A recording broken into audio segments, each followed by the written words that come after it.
you. I might be a little sluggish today. My sleep schedule is all kinds of fucked up. Oh, well, no, we were live for like a few minutes. That's not the first 15 seconds. It's just the first 15 seconds of me being on screen. I think we're fine for me to just come out and just drop an F-bomb. Whoopsie. Why? Hold up. Why is this not working? My chat on the real-time chat is not updated. There we go. Now we're good. I think. Maybe. Yeah. Well, no, it's still not looking right. That's fine. Anyway. What's up, everybody? Dude, I after lunch yesterday, or was it lunch or dinner? One or the two. Kind of both, because I only ate once yesterday. Went immediately to sleep. I was like, I'll take a little nap. I didn't wake up until like almost midnight. And from that point onward, I was just wired. And I didn't go back to sleep until like 10:30 this morning. No, 11. Like 11:30 this morning. So, I'm awake. We'll get through this together. What's up, Thomas? This year is going to be, this is a year for comic fans. I feel like every year we could say something very similar to that, but there's a lots of crazy stuff going on this year. Michael Keaton's back as Batman. Guardians of the Galaxy Volume 3, Loki Season 2, The Flash Final Season, sees the return of Green Arrow, and many other things, man. We got lots of stuff going on here. Of course, we got the Marvels, we've got Secret Invasion, right? We've got all kinds of, which in and of itself is kind of insane. Christian Bale could be back as Batman of the Flash movie. That is a crock of shit. I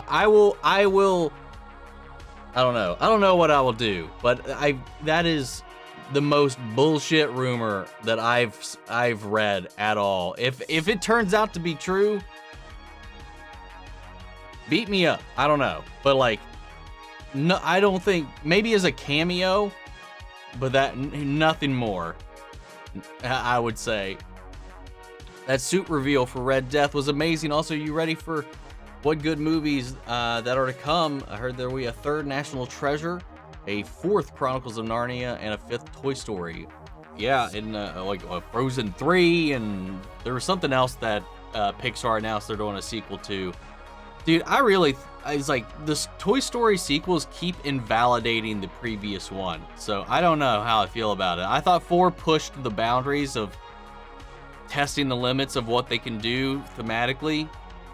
I mean, if they have a story and it works, all power to them. They are pushing their luck, man. But we'll see. I could care less about National Treasure. I enjoyed the first 2 enough when I was growing up, but like, I'm not huge on that as like a big franchise, so I'm not like hyped for that. And is the Chronicles of Narnia actually a 4th one, or is it a reboot? I thought it was going to be, they were just going to be starting over. Are you ready for season 3 of The Mandalorian, which is in less than a week? I know that I am. Oh yeah, 100%. The Mandalorian and Attack on Titan in the same week. It's going to be, one, busy for me, but hype as all hell. I cannot wait. And Scott, thank you for these super chats. And I just having already read these like while I was waiting, I feel like you've said these exact same things before. These exact questions. But I appreciate the super chat all the same. I hope we get a retcon of the sequel trilogy with the World Between Worlds. Definitely won't happen. Do you think Hera and Sabine will play a major role in the Ahsoka series? Oh, 1,000%. 1,000%. What all non-Flash guest stars do you think will be in the series finale? In the series finale? I don't know. For the finale, I don't know if we'd have any. I think the finale are going to be just I imagine the finale is probably just going to be Flash characters. Because based on everything we've read up until this point, it seems like all the guest stars are going to be in the episodes before the finale. I wonder if either Batman or Batgirl will show their faces.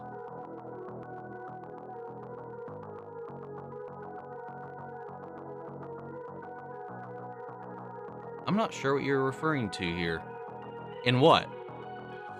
Out of all the magical creatures in the wizarding world, which one would I have as a pet? I assume is the question. I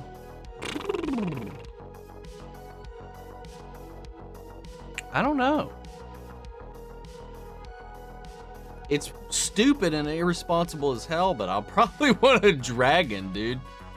Let's do that. And bringing back the Rizzies. I liked Ant-Man 3. It was alright. It was alright. What's up, Savage? I'm back, babe. Hell yeah. What's up, Shams? I'm doing alright. How are you? What's up, Ben?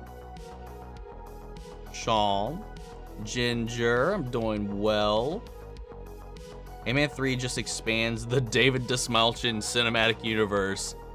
Dude, when I saw his name at the end, I was like, bullshit, he wasn't even in this movie. Because I was like, we didn't see that character. And I was like, oh, I didn't even like compute that he might be voicing somebody else. But he's such a great and interesting dude. His Inside of You podcast, like interview, Michael Rosenbaum was extremely dark, but very humbling, man. What's up, Mark? I don't think there's gonna be a fourth Narnia movie, given Netflix is spearheading a reboot series. That's what I thought I had heard. Plus, some of the Narnia actors aren't acting anymore. That's another point. Congrats on starting Dark and paying such close attention to it. I have a soft spot in my heart for German and Icelandic shows. This will be the first one I've watched.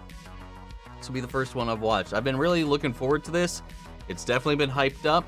I am mildly intimidated at the course that I've set before myself with it, but I really enjoyed the intrigue of the episode as well as just the execution. I did have some German viewers talk about how the German felt very stunted, but which was I found very curious, or that I guess they had said that the acting seemed very stiff. So I was like, I don't know. It sounded good to me, but I also don't know German, so I like it, man. I think I'm keeping up so far. I'm ready to see how it goes. I'm going to see how long I can go without having to use the chart that they provided. And I've been advised to stay the hell away from it, at least until like the last season, I've heard. Yeah, this year is packed with content for Marvel, DC, and Star Wars, and more franchises. So true. Let's see, I went to bed at 1, watched some vids of a game, and then it was an hour vid, and then I woke up, my phone was at 29%, my vid was over, and I was like, what even happened? I haven't ever had that happen before, though. Thankfully. It's a Mars. Hello, Sir Omni. What's up, Kate? How are you doing? Hope you're doing well. I'm doing pretty good. Trying to keep myself energized. Did I watch Spy X Family? No, I have not watched Spy X Family. There's not a lot of new anime that I've actually checked out. But it's got some buzz behind it, man. I might have to give it a go one of these days. Just finished watching your Creed reaction. I'm enjoying your reactions. Rocky reactions, which I haven't watched myself, but they look good. Definitely watch them, because there's a lot of stuff I have to like not include. It's so much fun. A lot of them are on Netflix right now, or at least they were as of a few weeks ago. Rocky Balboa is not, but from what I remember, Rocky 1 through 5 are all on Netflix right now.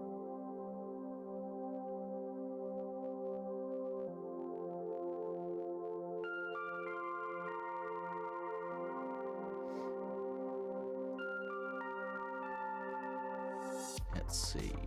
Have you seen Mortal Kombat Snowblind? I have not. I still haven't seen Battle for the Realms, and I bought it, and I still haven't seen it. I still haven't watched it. I'm so behind on like the animated films and stuff, man. Are you hooked on the series Dark yet? I mean, I'm very intrigued. I don't know if I would say hooked. I've only watched one episode so far, so I can't say for certain. But I'm enjoying the ride at the moment. It's insane to think we're nearing the end of the Arrowverse. Yeah, it is. It's an odd feeling. It's an odd feeling, and I'm not looking forward to seeing it go though. What's the next film series you are looking to watch next? I don't know. I mean, this was just kind of one-off thing because I really wanted to watch Creed 3 because I saw the trailer and I thought it looked really freaking good. And then everything Michael B. Jordan's been talking about how Creed 3 is going to be shot, like with the fight scenes being like inspired by anime, has had me so like hungry to watch it. That's the only reason I really started this. It gave me the excuse to finally watch the Rocky movies, and I figured, why not? I'm not going to watch Creed 3 if I haven't seen any of the movies before. I feel like that would be unfortunate. And I don't know. Part of me wants to kind of continue the Stallone train and maybe watch the Rambo films, but I don't know yet. I don't know what the next the lineup's going to be, but we'll see. What's up, Shams? Let's see. Because of the earthquake that happened in Turkey, I was really upset. And I was really ill. But I'm now so much better. I'm just glad that you're safe. I hope you feel better. Sorry that you haven't been feeling well. It's been rough, health-wise, for I feel like everybody still, as of late. Ant-Man 3 is like if Thor 4 was good. Four? Yeah, okay, you're right. I forgot Love and Thunder was the fourth Thor movie. Oh my god. I mean, kinda, I guess, in a way. Gotham Knights, Superman and Lois being in the same universe is the craziest combo I could have thought up.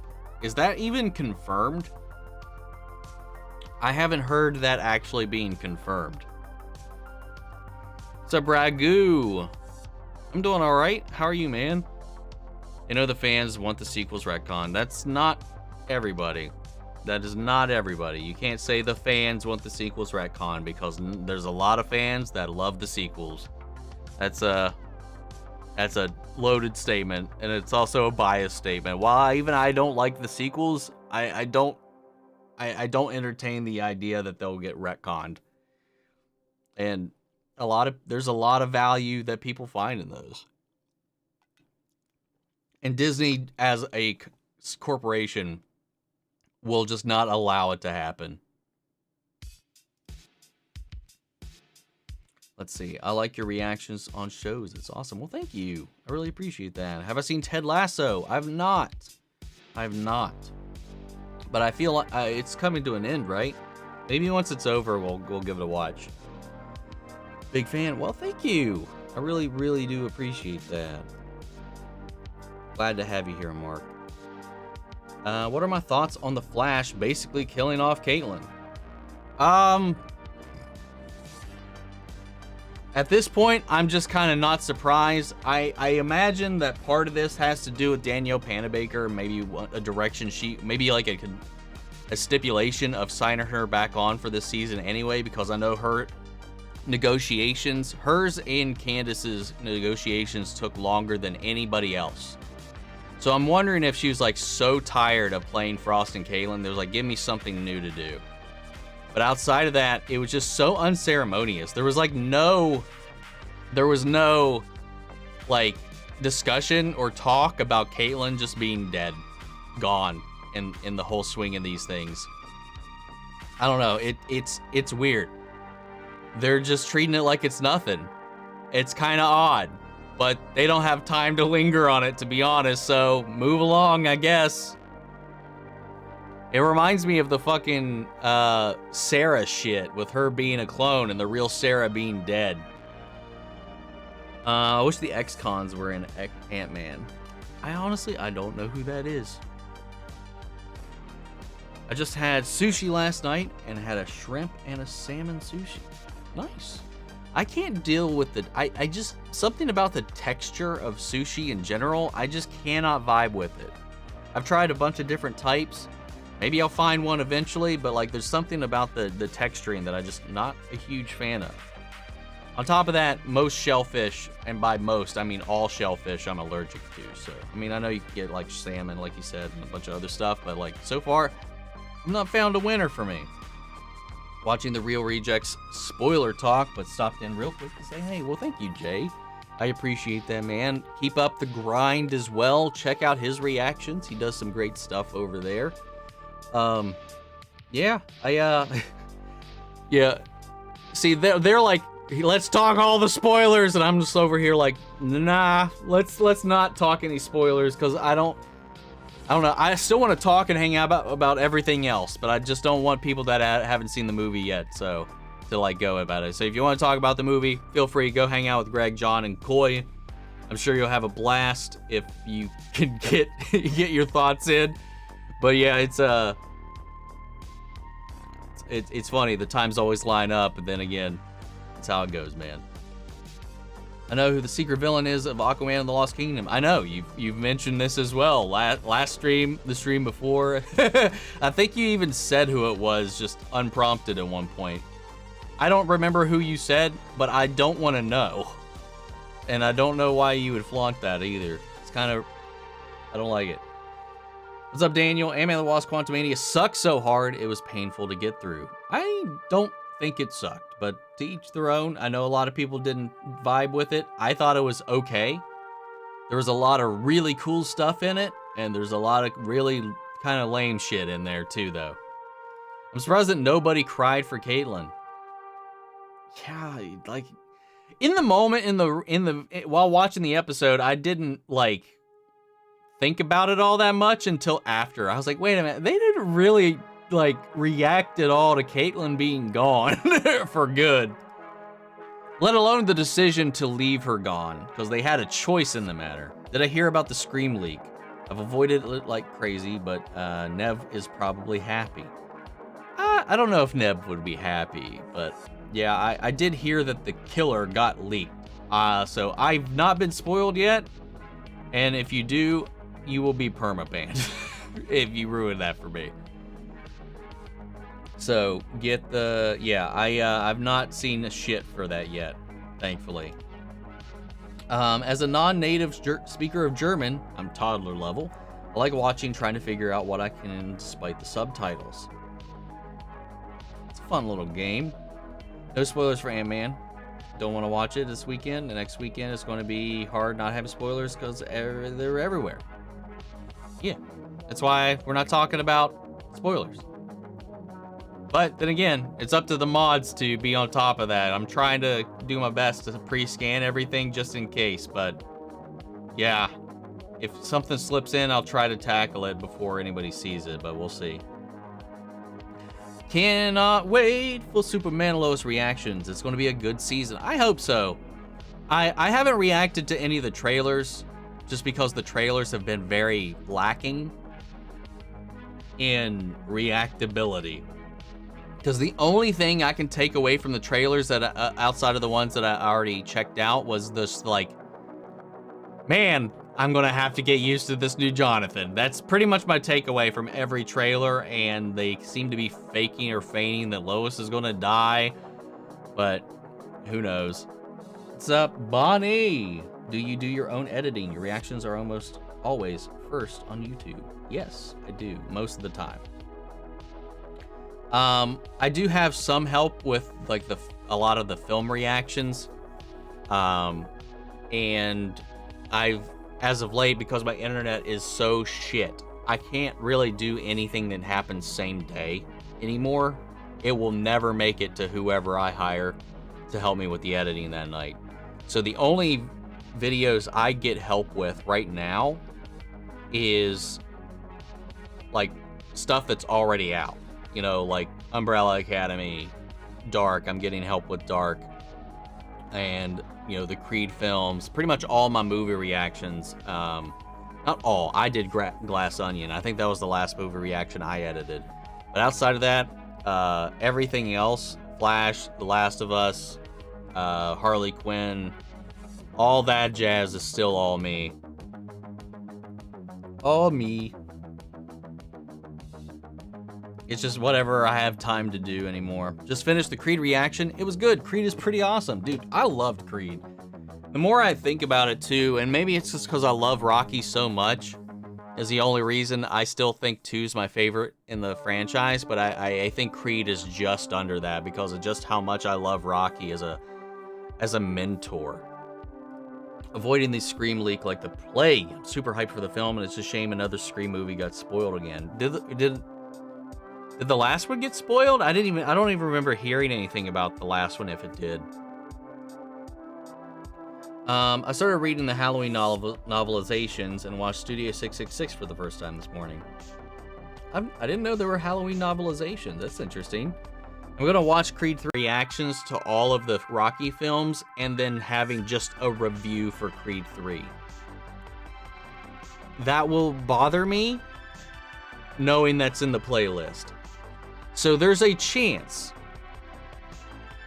that I'm going to wait for Creed 3 to hit digital or streaming or something like that so that I can do a reaction for it, because it kind of hurts my brain knowing that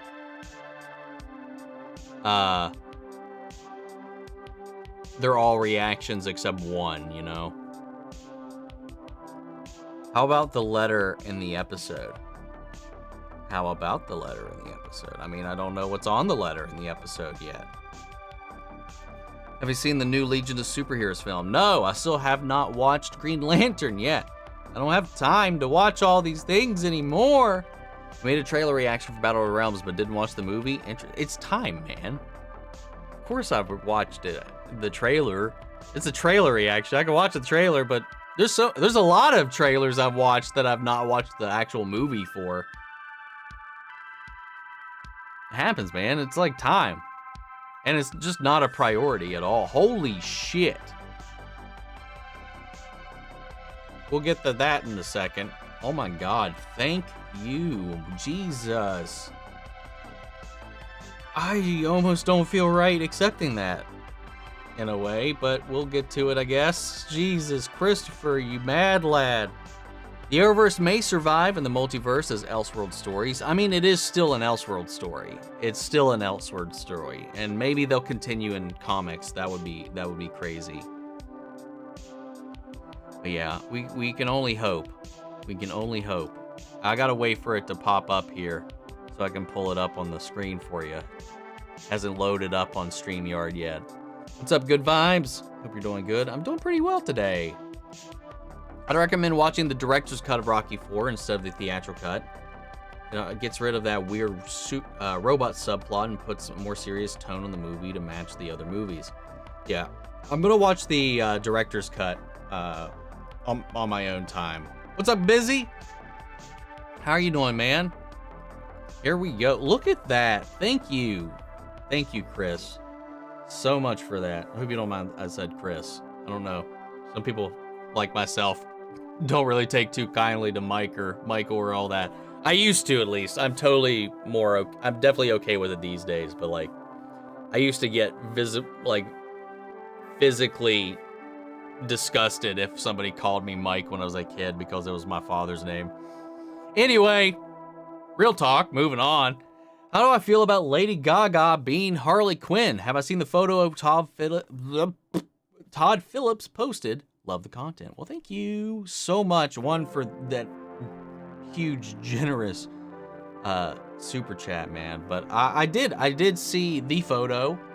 It's definitely interesting. It definitely came out of left field, but I love Lady Gaga, both her music and what I've seen of her as an actress. I'm very intrigued to see how this goes, considering it's going to be a musical, or at least mostly a musical. I think that's a very smart choice, and just, you know, getting somebody that can sing. But she's also a very Harley Quinn-esque kind of character, both in and off the screen. I'm very curious to see how she pulls this off, because it's a very different take on the characters in general. So I'm just looking forward to it, man. I'm morbidly curious, if anything else, about what they'll do with it, because it's just kind of crazy that we're getting that as like just a concept in general.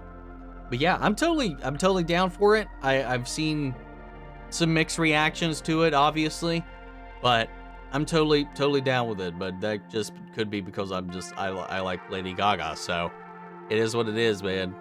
How do you feel about it? Let me know. What are your all's thoughts on the whole thing?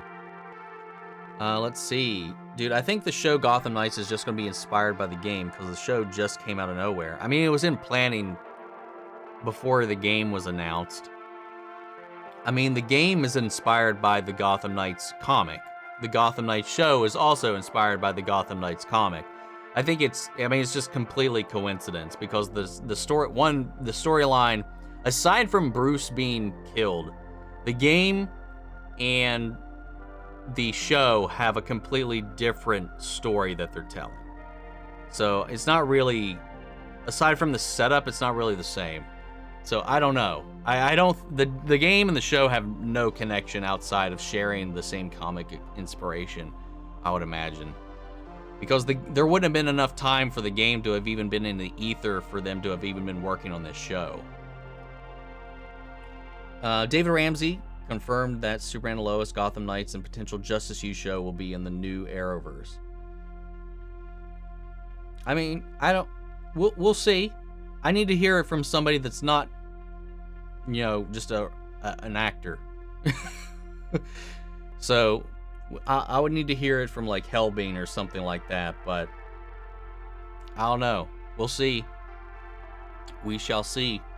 Justice U would make sense because of the Superman and Lois connection. But this universe is not going to be long for existing, because once the actual Superman film comes out, the show Superman and Lois is going to be over. They're not going to let the show run that long. Because that statement from James Gunn implies it will only last until we have a Superman, because that time frame he gave is how many seasons they could potentially get before their Superman movie releases. So the show is going to end. Superman and Lois is going to end. It's one of the other reasons why I'm sure he refuses to comment on Gotham Knights, because it's probably only going to get this season and that's it. That is my guess. I watched Laura Preppen's newest YouTube video. She has a YouTube video? She said the actual couch from the foreman's living room in that 70s show is now the couch in the basement on that 90s show. I love that stuff. Oh, I didn't. That is a lovely detail, and I completely didn't notice that. That makes so much sense, because they would get a new couch and then throw the old one downstairs for the gang to use. That is a nice little detail. Holy shit. I wish I had actually picked up on that. Hashtag bring George Clooney in the Flash. Hell to the no. I am hashtag keep George Clooney out of the Flash. Personally. And just away from Batman. It's not his fault, but it's just what it's association. Have I watched the Tetris trailer yet? No, I have not. I've been morbidly curious about it, but I have not actually watched the trailer yet. I will say, when they said they were making a Tetris movie, I thought this was going to be like in vein of like Battleship, but making it about how the game Tetris got made or was brought to the US, I thought that was a much better thing. Because I remember when they announced that they were making a Tetris movie, I was like, how the fuck do you even do that? I love Tetris, man. I played a disgusting amount of that growing up. How excited are you for the next episode of The Last of Us? Do you expect them to make it to his brother, or will it be another build-up episode? I think we'll be in Jackson in this episode. If not, by the end of it. With only 4 more episodes to go, there's still quite a lot of ground to cover. And so I imagine we're going to get to Jackson. Because we gotta book it out of there. We gotta get out of there. We gotta get the Tommy stuff done. At this pace, at least. We got well, I don't want to say what we got just in case, but like we got some stuff that we're not crunched on time, but like putting like a bridge episode between this and getting to Tommy would leave very little room for some really important stuff. So I'd be shocked if we don't get to Tommy like pretty quick in this one. Ex-cons were Ant-Man's buddies in the first two. Oh, that's what you meant. Right, because that was their business. Yeah, I did feel their absence, sadly enough. For anyone, certain people who don't like certain MCU films, you could easily play the variant card. For example, Thor: Love and Thunder can be a different one from the original Thor. That is fair. That is a true statement in one way or the other. And who knows, they could... The thing is, they just haven't done anything like that before, so that still falls into headcanon territory, but it is one way to get through. Get yourself... What the fuck? Get yourself a nice California roll with some yum yum sauce and a Sprite, and you'll be into sushi for the rest of your life. What's on the California roll? Not everyone likes sushi. One of my roommates doesn't like it. So when she leaves to visit her family for a week, we order in all food she dislikes. Get him while you can! Get him while you can! Don't tell me who the villain of Aquaman is. Yeah, leave that out. Ant-Man 3 was good, disappointing from a hype level, but still entertaining. That's kind of where I'm at. I thought it was pretty okay, but for what I was hoping for, I was kind of disappointed. How did Caitlyn die? I'm not going to tell you. Watch the show. You always come here for spoilers when it's just out there. No. It's weird that Team Flash went to a club later in the episode, hours after finding out Caitlyn was dead. What? No funeral? Yeah. That's another thing that was like, no, we're just going to celebrate life. What the fuck, team? Yeah, it just felt so weird.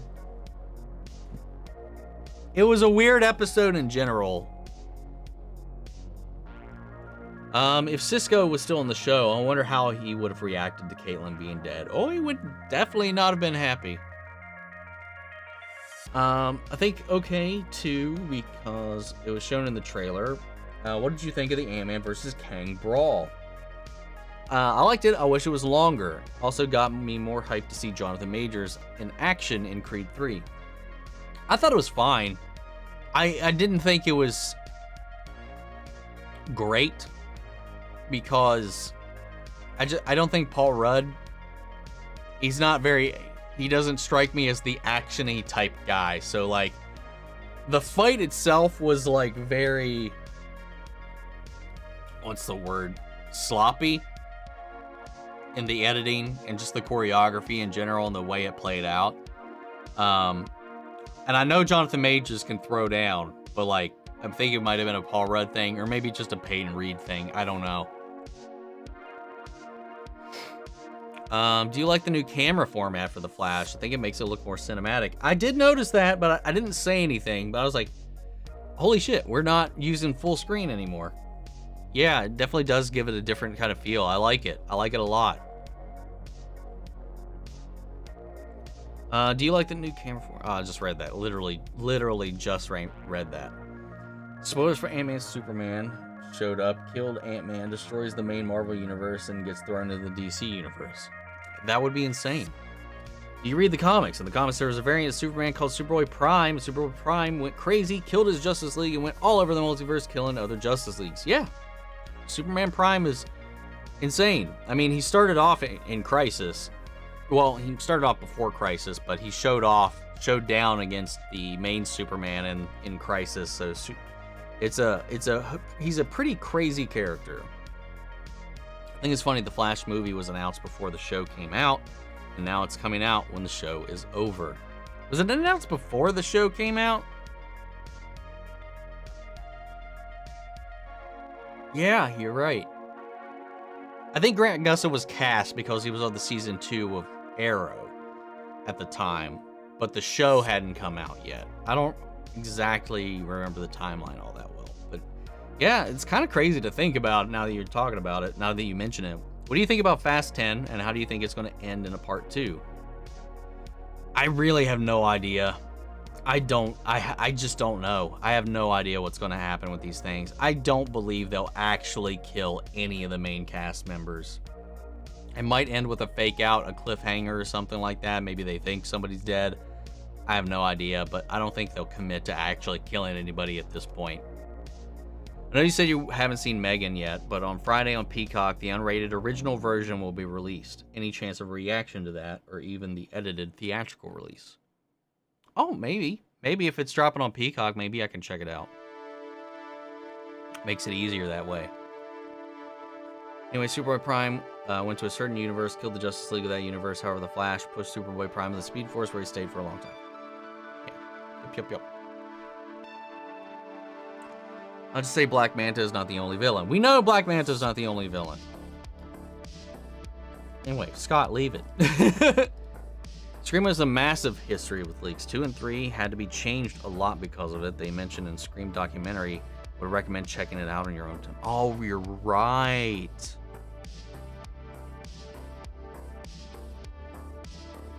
I do remember hearing about that now that you mention it. What's up, Heather? Thank you so much for that super chat. I really appreciate you guys, man. Watched the Rocky movies for the first time along with you, and it's been such a fun journey. The characters, especially Rocky, have such layers to them. Thanks for making the movies a great watch. You are more than welcome. Thank you guys for being there to support through it, because it was just kind of this random decision I decided to just pull out of my butt. You know, once I was like I've said in some of the descriptions of the videos I've said it before, is like I just saw the Creed 3 trailer while watching Avatar: Way of Water, and I was like, something about it just like called out to me. And then again, everything I've heard from Michael B. Jordan, it just had me really wanting to watch it. And it's a series that I always just kind of like wrote off as just another sports series, but it's completely misrepresenting it, and it's so much more than that. And I love it. Those are some of my favorite movies of all time now. Rocky is an all-time top 10 character for me now as well. So yeah, it's fun.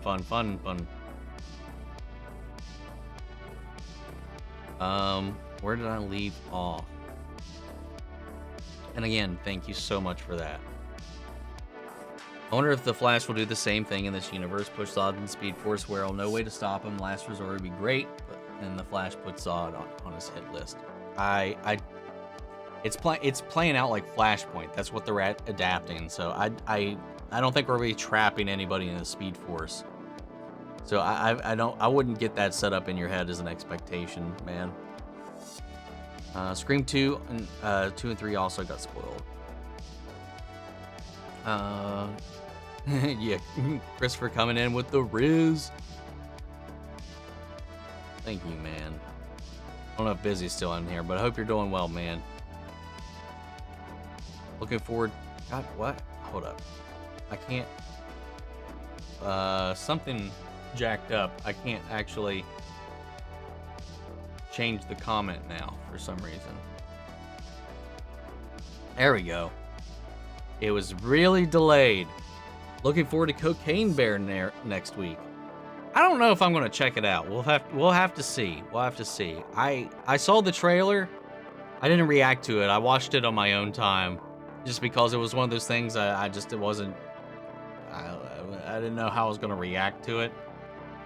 So I was like, I don't know. I mean, it looks fun, but I don't know if I want to see it. March 4th is almost here. It's right around the corner. Hope you're having a good weekend. Thank you. Hope you are as well, Brandy. I really want to watch Studio 666, but I don't know where it's free. I don't want to buy it because it's not worth that much. I don't know what this is. I've not heard of this at all. I said Morb, like in Morbin time. As a Gaga and DC fan, my worlds are colliding. See, that's what I'm thinking, man. Any chance of you reacting or watching Warrior Season 1 or 2 or 3? Or Seasons 1 and 2 before 3 comes out this year? Release date unconfirmed. I think you'd love it. Love to see reactions. If not, I'd get lots of stuff. I don't know. I don't want to make any like commitments or promises right now, but it's a show that is highly, highly, highly on my list for stuff to watch just because of the subject matter and the people involved. And I've heard nothing but great things about the stunt work in the show. I really do want to watch it one of these days, but I don't know if I'll get to it this year or not. I don't want to like get anybody's hopes up if I say I'll do it and then maybe it turns out I maybe don't get to it or something. They pump out Superman Lois seasons. I mean, just like any other show, it's like yearly for the CW stuff. New Superman Lois trailer looks great. I don't think it looks alright. It just doesn't really show or tell us anything. That's just how I felt about it. Is the Arrowverse going to be over once the Flash is over and Superman is over, or is it going to be a new Arrowverse? I hope that's the case. Once the DCU gets kicked into the swing of things, the show stuff, I think they're going to put a whole stop to it. That's not connected. I think there's more than enough evidence to support that case, at least. But yeah, the Arrowverse will not be over because I'm sure it's going to end in a way that's like this world will go on, much like The Dark Knight Rises ended. The story's not over, but we won't follow along for it. You know, the characters will keep going. We just won't get to see some of those adventures. And maybe we'll get lucky and they'll get, you know, adapted into comics and stuff like that. And maybe we'll have like an Arrowverse comic run. You know, we still have like the setups and stuff that were teased at the end of the last little crossover comic, but we'll have to wait and see. I heard that they'll be using music therapy on Joker and his treatment. That's where the musical moments come from. Oh, that's interesting. That's nice. That would be a nice little detail. Let's do that. That's cool. Bidet, Omni. First chance catching a stream, joined because of Legend of Vox Machina. I'm loving your channel. Just wanted to send some love. Well, thank you, dude. Speaking of, you'll appreciate this. Where the fuck did I put it? Oh yeah, right here. I got this sexy lad. Hold up, can you see it? Yeah. Not an easy or cheap find. Responsible purchase? Probably not. But for I had to. But now my completionist brain is like, now I need to find the rest of the set. Dude, I can't get the show out of my mind. My favorite thing I've watched all year is The Legend of Vox Machina Season 2. I love The Last of Us. I love it. Maybe if I didn't know the story already, it would be even higher. And like, it is quality television. It's phenomenal. But Legend of Vox Machina is my favorite show I've watched all year so far. I mean, we're only in February, but goddamn, it's yeah. I got, oddly enough, like, I know if you go to eBay for it, it is ridiculous. It's like, I think on eBay, the lowest I saw that pop for was like $230 or something like that. I got it for $99 on Amazon, which is still, I think, cheaper than the Eddie Munson pop that I bought. If I remember right. I think my Eddie Munson one, I think I still paid more for. But yeah, all it's the most expensive one. The rest of the group is like 30 and under for most things. So getting the rest of them might not be too difficult. I'm actually eyeballing like a complete set right now and waiting to see if I can chip in a bid on it, because it's a pretty good deal, but we'll see. So I was watching Arrow Season 3 and I really realized something. The Flash killed like a group of criminals.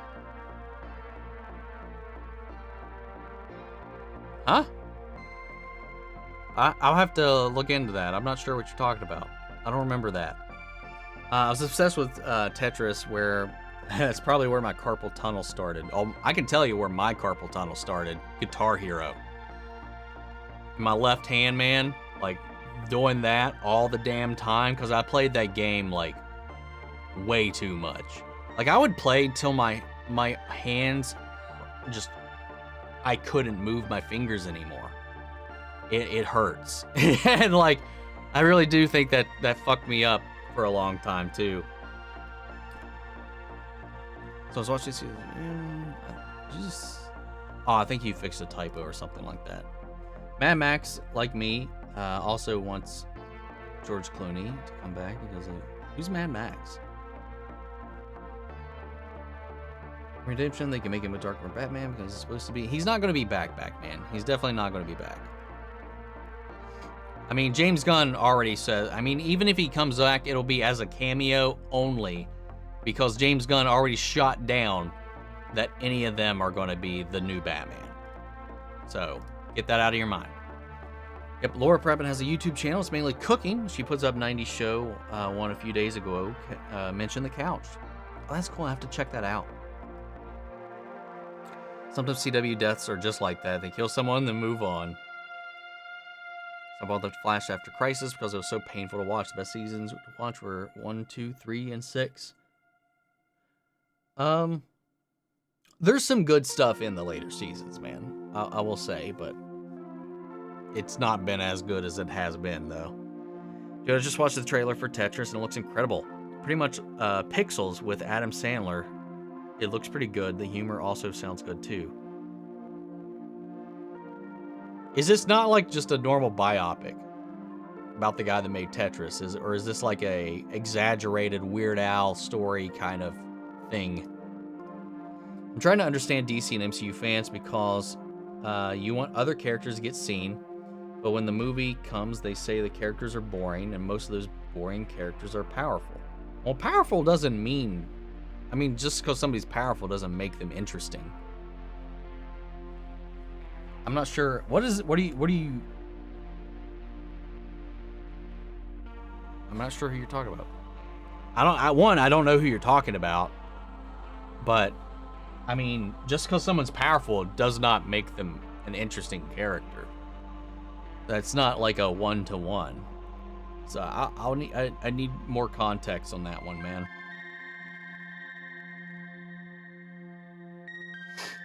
Me not being a gamer, I didn't realize The Last of Us was going to introduce me to these great characters and kill them off. Still loving it though. Hang in there, man. Hang in there. I really wish I could delete some of the knowledge I have from the future stuff out of my brain. But it still managed to keep me on my toes. In a lot of other ways, even though all the deaths I've seen coming, except the episode 3, that was completely a complete derailment from the games themselves, and in a way that I think is a lot better, a lot more hopeful at least. But the show is just way too good. Hold on.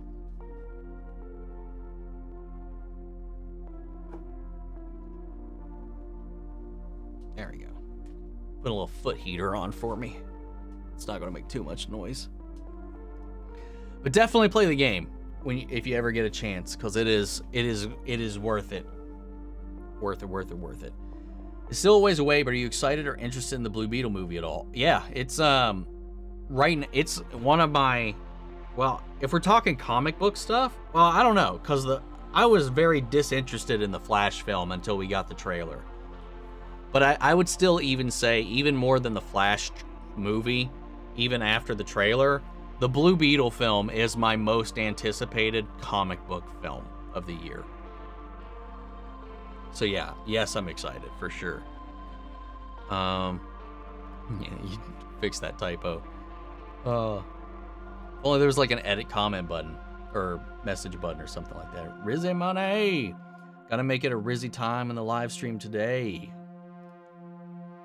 Remember when it was like Mephisto? Like the super chats were like donations from Mephisto. What was it, like Mephisto Train or something like that? I was like, it would get kind of crazy. Maybe now it's just going to be Riz.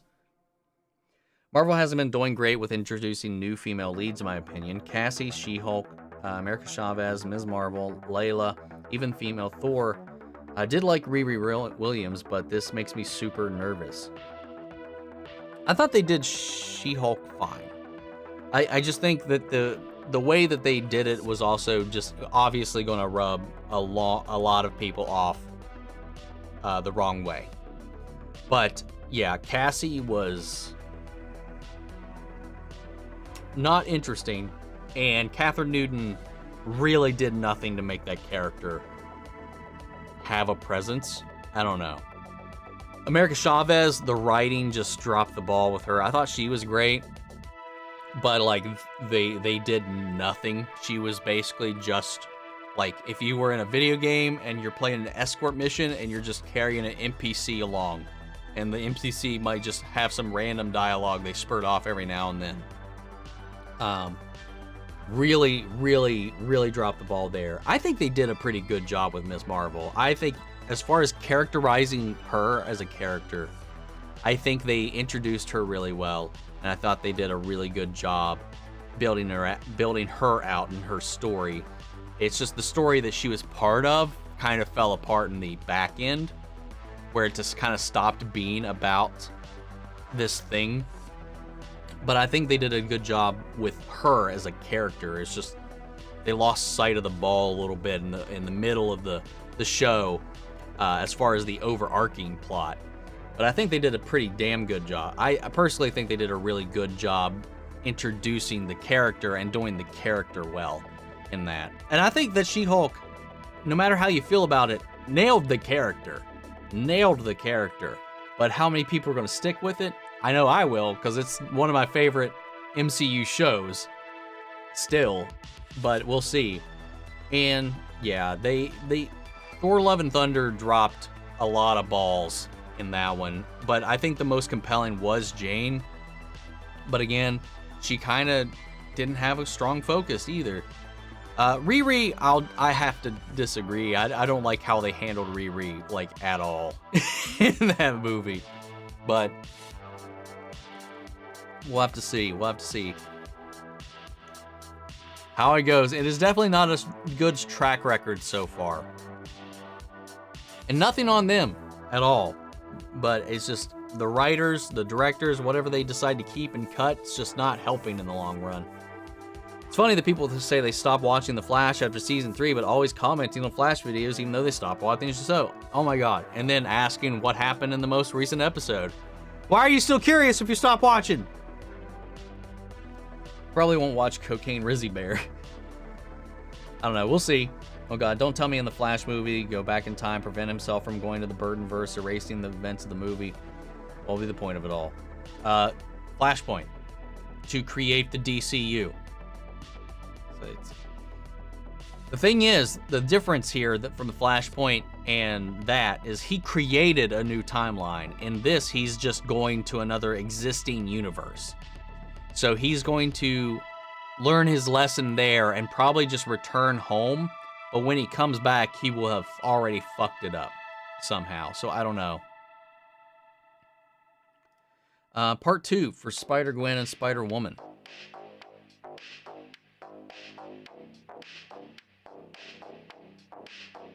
Huh? Is this... Oh, this makes me nervous for Spider-Gwen and Spider-Woman.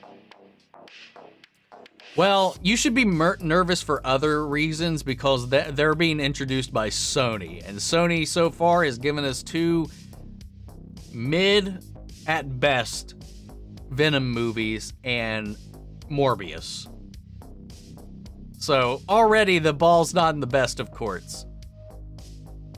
I didn't watch Superman Lois trailer, still haven't finished the show. I stopped at John getting caught with drugs.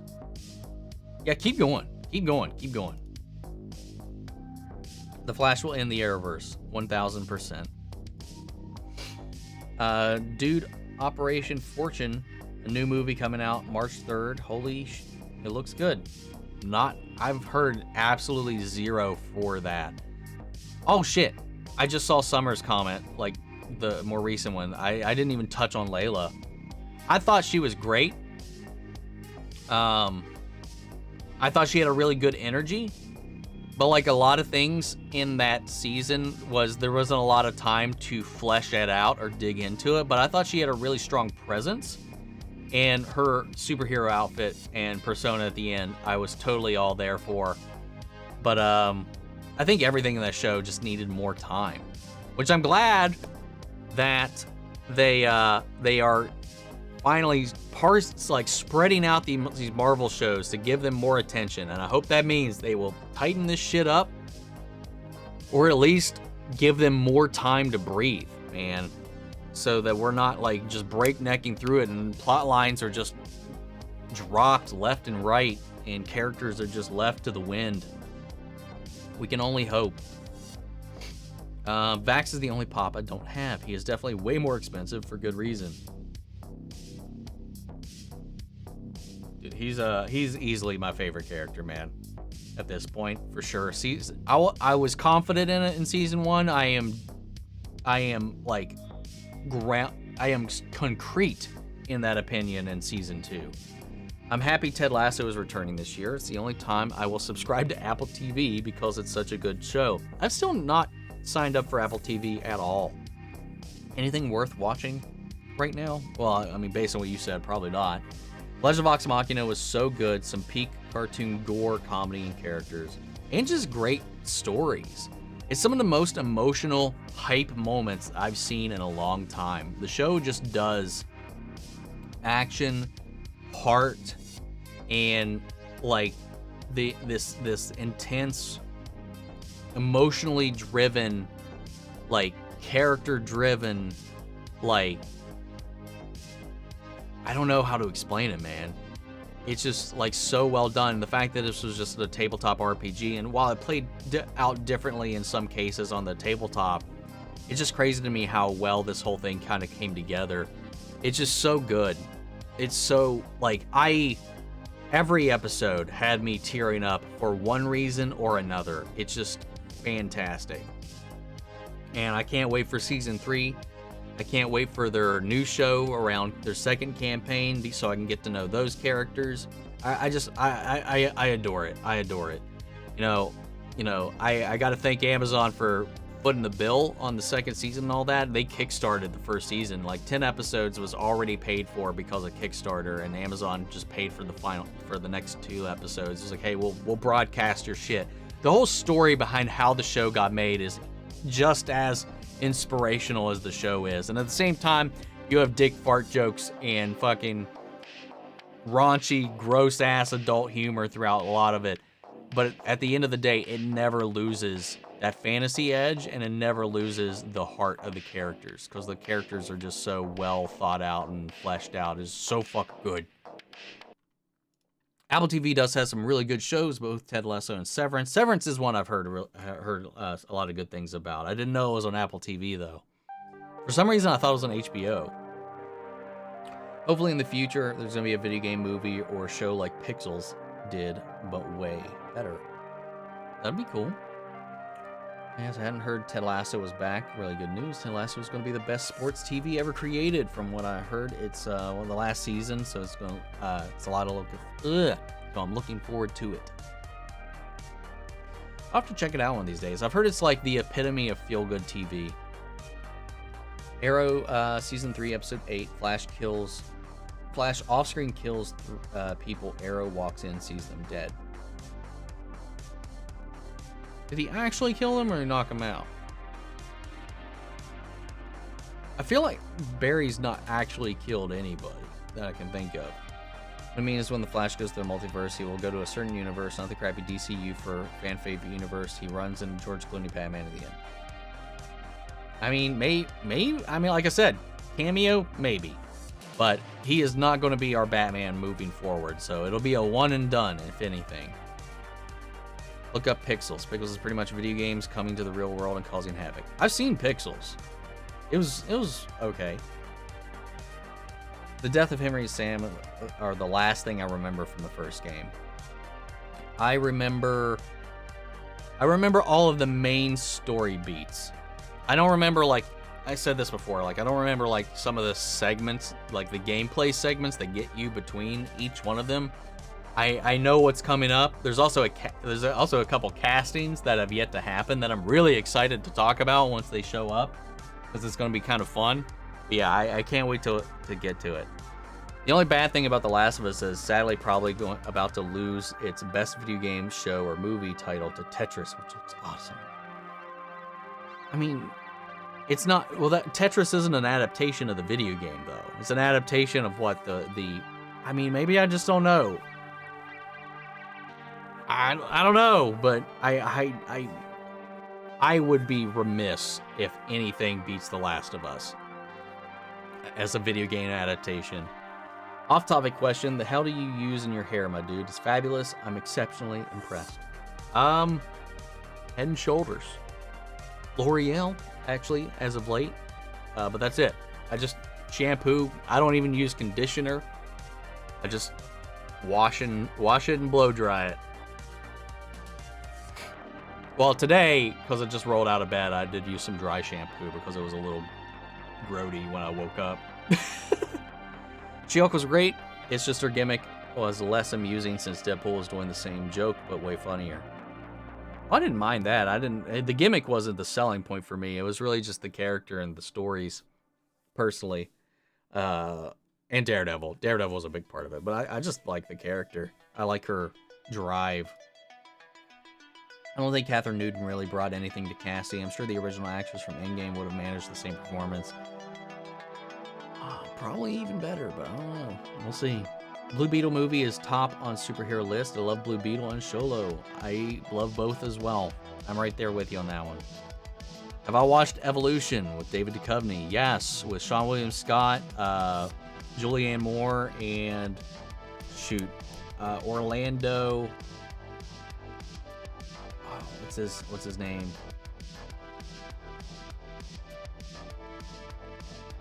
Why am I blanking on his name right now? I feel bad that I don't remember his name. I know it's Orlando something. Orlando Jones.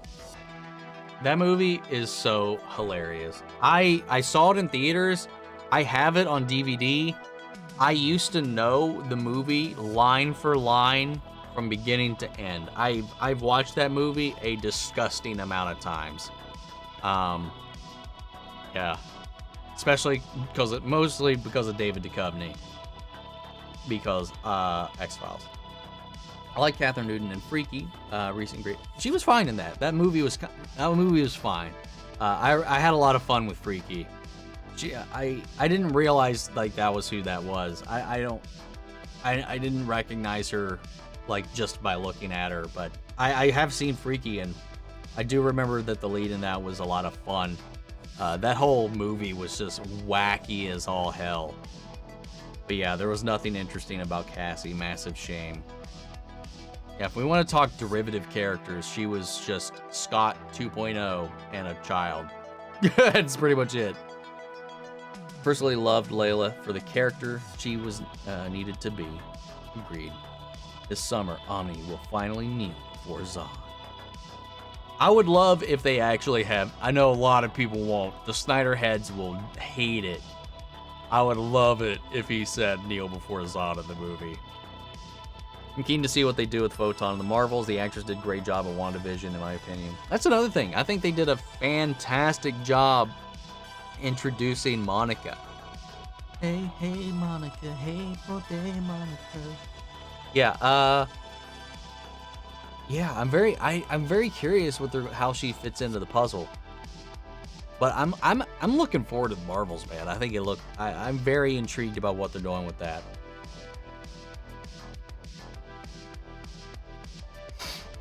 Gotta agree. The Marvel shows have potential, and some of them are great, but they need time for the stories to breathe. I think they just need more than this 6-episode limitation.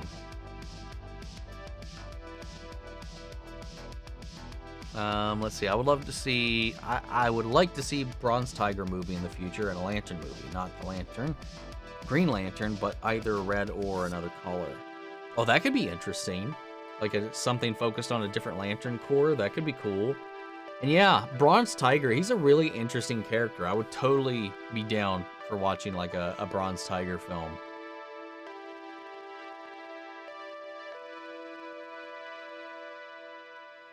Let's see. Photon was awesome. Loved her determination and compassion and the weight of her own trauma that was there, but without clipping her wings. I wholeheartily agree with that.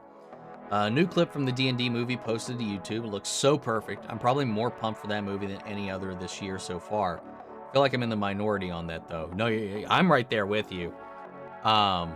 You know, because I was talking comic book only earlier. My most anticipated movie of the year, the one I am the most excited to watch out of any movie that's coming out this year, is the D&D movie.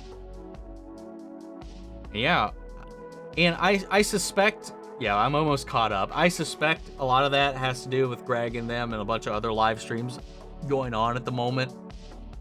Probably more people are over there hanging out with them, obviously wanting to talk about Ant-Man spoilers. But I like having a buffer on it because I don't want to have one of these, and because it's a weekly thing we do. It's not just like how we're going to have a random impromptu spoiler talk. We do this every weekend. I don't want that to be stifled with people being afraid to talk. So, you know, it is what it is. But yeah, I don't know. We might just have a short stream today and get some lunch early. But yeah, that's my most anticipated movie of the year is this D&D movie. Now the DCU Batman and DCU Supes will be fresh out of drama school, cheap nobodies. No one knows or cares about because WB are cheap and want to save money. I mean, that's also better because you don't there's no baggage that comes with it. You have a very interesting worldview, Daniel. Like, there's like a sensible, actual reason to go with somebody unfamiliar, and you're just throwing out shade left and right. I don't know if you like TMNT. The new animated movie is coming out this year. Didn't know if you were going to watch the trailer when it comes out. For sure. Wait, is it the Seth Rogen one? The one that's going to be coming to theaters? Or is it like an animated movie for TV for like one of the shows? I haven't been the last show I watched was the early 2000s one. But I love the Turtles, man. Especially those first two films and the original cartoon.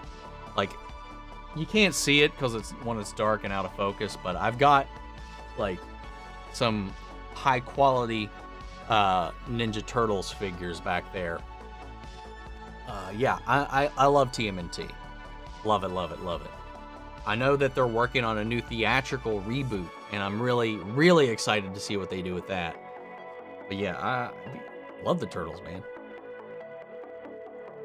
I'm gonna step out. Have fun, y'all. Take it easy, Sean. Hope you have a great rest of your weekend. Caught up. I am caught up. Gotta go. Work is gonna be hectic today. Have a good one, Omni. Thanks, Terry. Oh, well, Terry and Joe. I apologize. Hope you have a good day at work.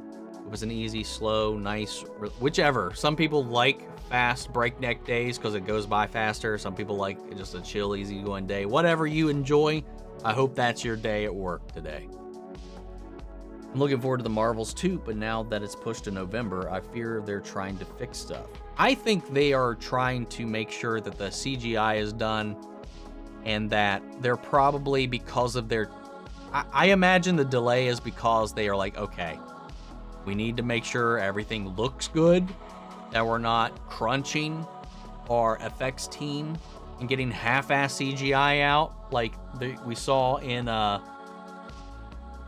Ant-Man and the Wasp Quantumania. And there's probably because of the reordering of things, the reordering of the shows with them spacing things out more, trying not to oversaturate. There's probably some story beats. They'll probably have to do some inserts and some shots maybe to like avoid clashing with what their original plan had been. I'm not too worried about why I got pushed back personally, but you never know.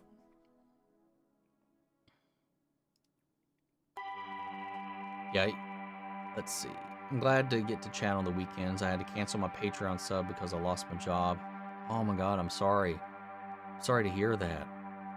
But I'll be back. Do not worry. Do not worry. I mean, you know, take care of yourself first and foremost. Like, I am gracious and grateful and that any of you choose to support the channel at all, but like, I would much rather you take care of yourself first. Like, I am, like, you get my content one way or the other in some form here for free. You know, the other stuff, it is what it is, and I appreciate it all, but like, I want you guys to take care of yourselves. So do not worry. You don't have to explain yourself. I do hope you get back into the swing of things, though, just for your own sake. It's always a tough time to go through. I'm hoping that since Marvel has pushed the Marvels to November, they're actually paying attention to CGI complaints and actually working on that issue. Their third acts are so CGI heavy. Yeah, that's another thing. Dude, the MODOK effect, I hated it. I couldn't. It was so awful. It was terrible. Jesus. And that's another thing. There were some creatures in the movie that had unfinished textures, or at least they weren't. It looked like they maybe not fully rendered. Like they were completely in like a different resolution than the actors. It's because like there's one up close shot where there's this creature next to one of the leads, and it's like fuzzy as all hell, and not out of focus fuzzy, but like the texture didn't load in all the way is kind of what it looked like or something. Yeah, I don't know. I hope that's the reason. I know Grease 2 word for word, even though I even know where you'd have to switch up the laser disc over from my way back then. Oh, that's awesome. Michelle Pfeiffer was amazing in it back in the day. I don't remember Grease 2 that much. I remember, honestly, I don't remember either of them that well, aside from the songs that we actually performed in show choir for our cabaret. But I've seen them both, but I haven't seen them both in a long time. Great soundtracks though. I love the songs in those movies. For me, I have memorized Madagascar 2 watching it again now. It's actually a really funny movie. I like the Madagascar films. I don't think I've seen like 3 and onward, but I did really enjoy those. Dude, there's like so many films like back in the day, like I could recite word for word. A lot of the Jay and Silent Jay and Silent Bob movies I could recite back to back. You know, Evolution was definitely one of them. Jurassic Park was one of them. Yeah, it's kind of crazy. A lot of the Star Wars movies I could do. My memory's just not that good anymore. Scott Pilgrim was one I could definitely do beginning to end, songs included. I liked Alan Richardson as Raphael in those live action ones, even though it sounded like he had a bad experience. I just didn't like the design of the turtles in the Michael Bay films.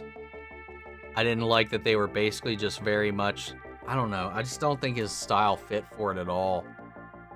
Like the Jim Henson, the 90s, like live action ones with the Jim Henson suits and stuff like that, I do not think those have been beat yet. Especially the first film. The first film, it holds up so well. I mean, of course, like the aesthetic, the attire, the technology of the time, you know, the clothing, the styles kind of dates the film a lot. But like as far as like a story and a movie that is being told, it is damn near flawless. I love it to death.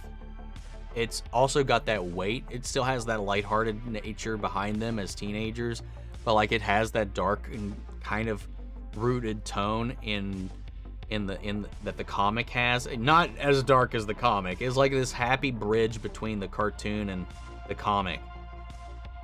And then the second movie went full swing into like the cartoon territory because of all the parental complaints that the studio got. I still love Secret of the Ooze, but I have a much deeper appreciation for the first film as I've gotten older because of that. It's so good. It's so good. It's so great. Rise of the TMNT had a great cast. Josh Brenner was a standout. Don't know if they'll be able to top Mutant Mayhem. Rogan. Is that what the new one is? Mutant Mayhem? I'll have to check it out. And I haven't watched the new one just because I didn't really like the art style or just the, I don't know, the vibe of it. But I saw a fight scene from that new series that's on Nickelodeon, and that fight scene was fucking insane. And that had me kind of intrigued to check it out. Also, correct me if I'm wrong, but isn't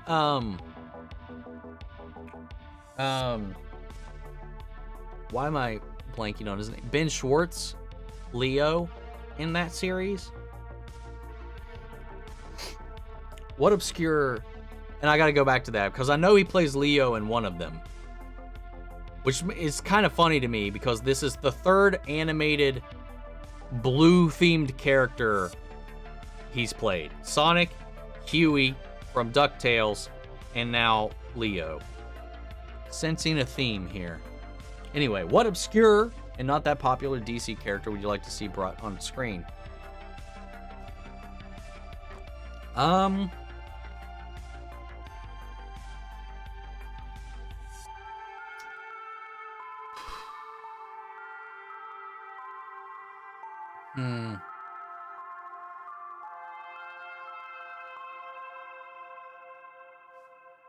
trying to think.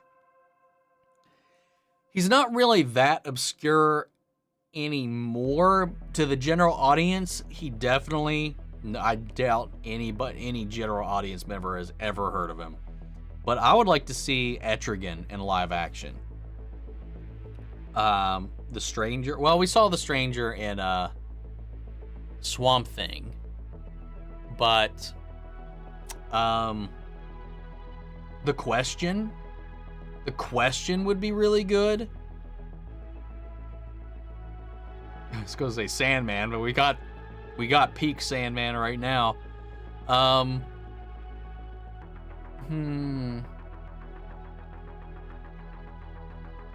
trying to think if there's anybody else that comes to mind.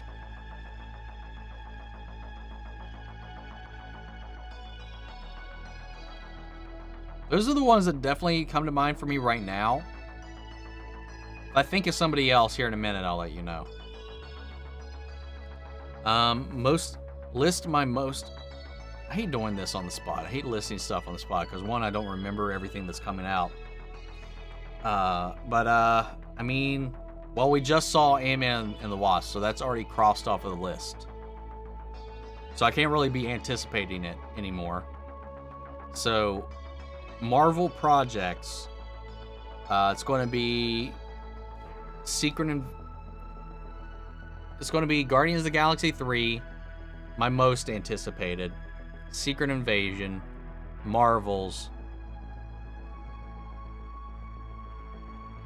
Sorry. Loki Season 2's this year too, right?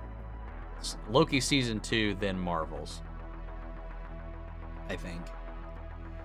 Sometimes low stakes make great stories, like Sixth Sense. It was hella low stakes, just a boy dealing with trauma and getting his mom to believe him. Just happened to have an amazing twist. You know, I've never actually sat down and watched the entire movie. I've seen bits of it, but of course the whole twist has been spoiled by everything in the world up until this point, but I've not actually sat down and ever watched the entire film. I have Jurassic Park memorized as well. Hell yeah, man. It's my favorite movie of all time. Hey, I mean, what's your favorite cereal? I'm chowing down some Honey Bunches of Oats right now, and it's just the best. It's funny that you say that. It used to be Captain Crunch, and maybe if I still had some, I would go for it, but like, more than anything, now the only cereal I eat is the Honey Bunches of Oats, like the Honey Oat ones. Well, obviously. But yeah, that's my go-to right now. with some oat milk, so it's got that extra oaty flavor. Just gotta love that strong taste of nuts in your mouth. Gotta dig it. Sorry, I had to make it crude. But dude, I used to eat Captain Crunch just as a whole snack in and of itself. But I would only eat it dry. I didn't like it with milk. So I would have milk on the side and I would just kind of shovel it into my mouth. I know all the words to Aladdin, Lion King, Philosopher's Stone, Fellowship, Shrek, I assume, and Nightmare Before Christmas, to name a few. Nightmare Before Christmas was another one. I came into that one late. I didn't see that one until I was in my senior year of high school, actually. I was trying to think, is there any... Lilo and Stitch, I kind of had. I don't know if I ever had any of the Disney movies down to on a word-for-word basis. Emperor's New Groove, I pretty much had that movie down from beginning to end. Sometimes the trickster characters are more interesting and more fan favorite, not because of their snark, but because audience can believe themselves clever when they know they're not the strongest. What was that in reference to? I'm just kind of curious. I don't know what would have prompted that. What's up, Sheena? Don't worry. It's a slow stream. We were almost contemplating ending early, but we've been keeping the conversation pretty strong. Outsiders movie. Dick's run was fun. Don't get me wrong, it was a mess. And Dick was even worse. He was dealing with so much shit at the time. Outsiders could be fun. I was still kind of disappointed that in the Arrowverse they had set up the Outsiders and just never did anything with it. But Dick and Roy were awesome, and I love their relationship, and I will forever be pissed if DC erased it. Not too sure. I'm not familiar with that run. Rise of the TMNT could have been so much better. It was forced into a 15-episode format. Half of season 2 was canceled, and the episodes were aired out of order, completely wrong. What the hell? That's Nickelodeon for you. That's a very Nickelodeon move to make. That sucks. So how many episodes total are there of it right now? Oh my god, yes. I love Etrigan. Hell yes. Azrael would be fun to watch go against Bruce, but I personally prefer his antagonistic relationship with Dick. My boy hates Azzy so much. Understandably so. It's fun. I like Azrael a lot. I like Azrael as an idea a lot. One, his aesthetic is just really cool. Just the whole concept of him is also really sweet. I like him a lot. I like Azrael a lot, and I'd love to see him get brought into the swing of things. I didn't bring up Azrael just because I don't feel like I guess technically he's obscure, but I mean we've seen him. One of the reasons I counted him out is because we saw him in the Arkham games. But I guess that doesn't necessarily mean anything, I guess, because I don't think general audiences would know who Azrael is now that I'm thinking about it.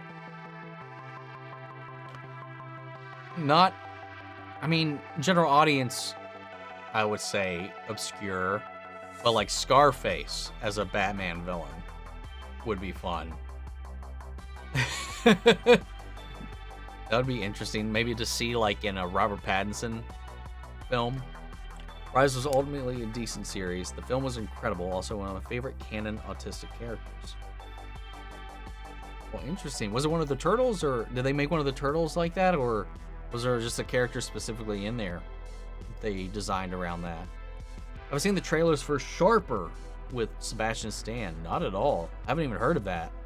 His hair is so 90s, I'm laughing. This man is in his 40s and dressed up like he's in his early 20s. I love it.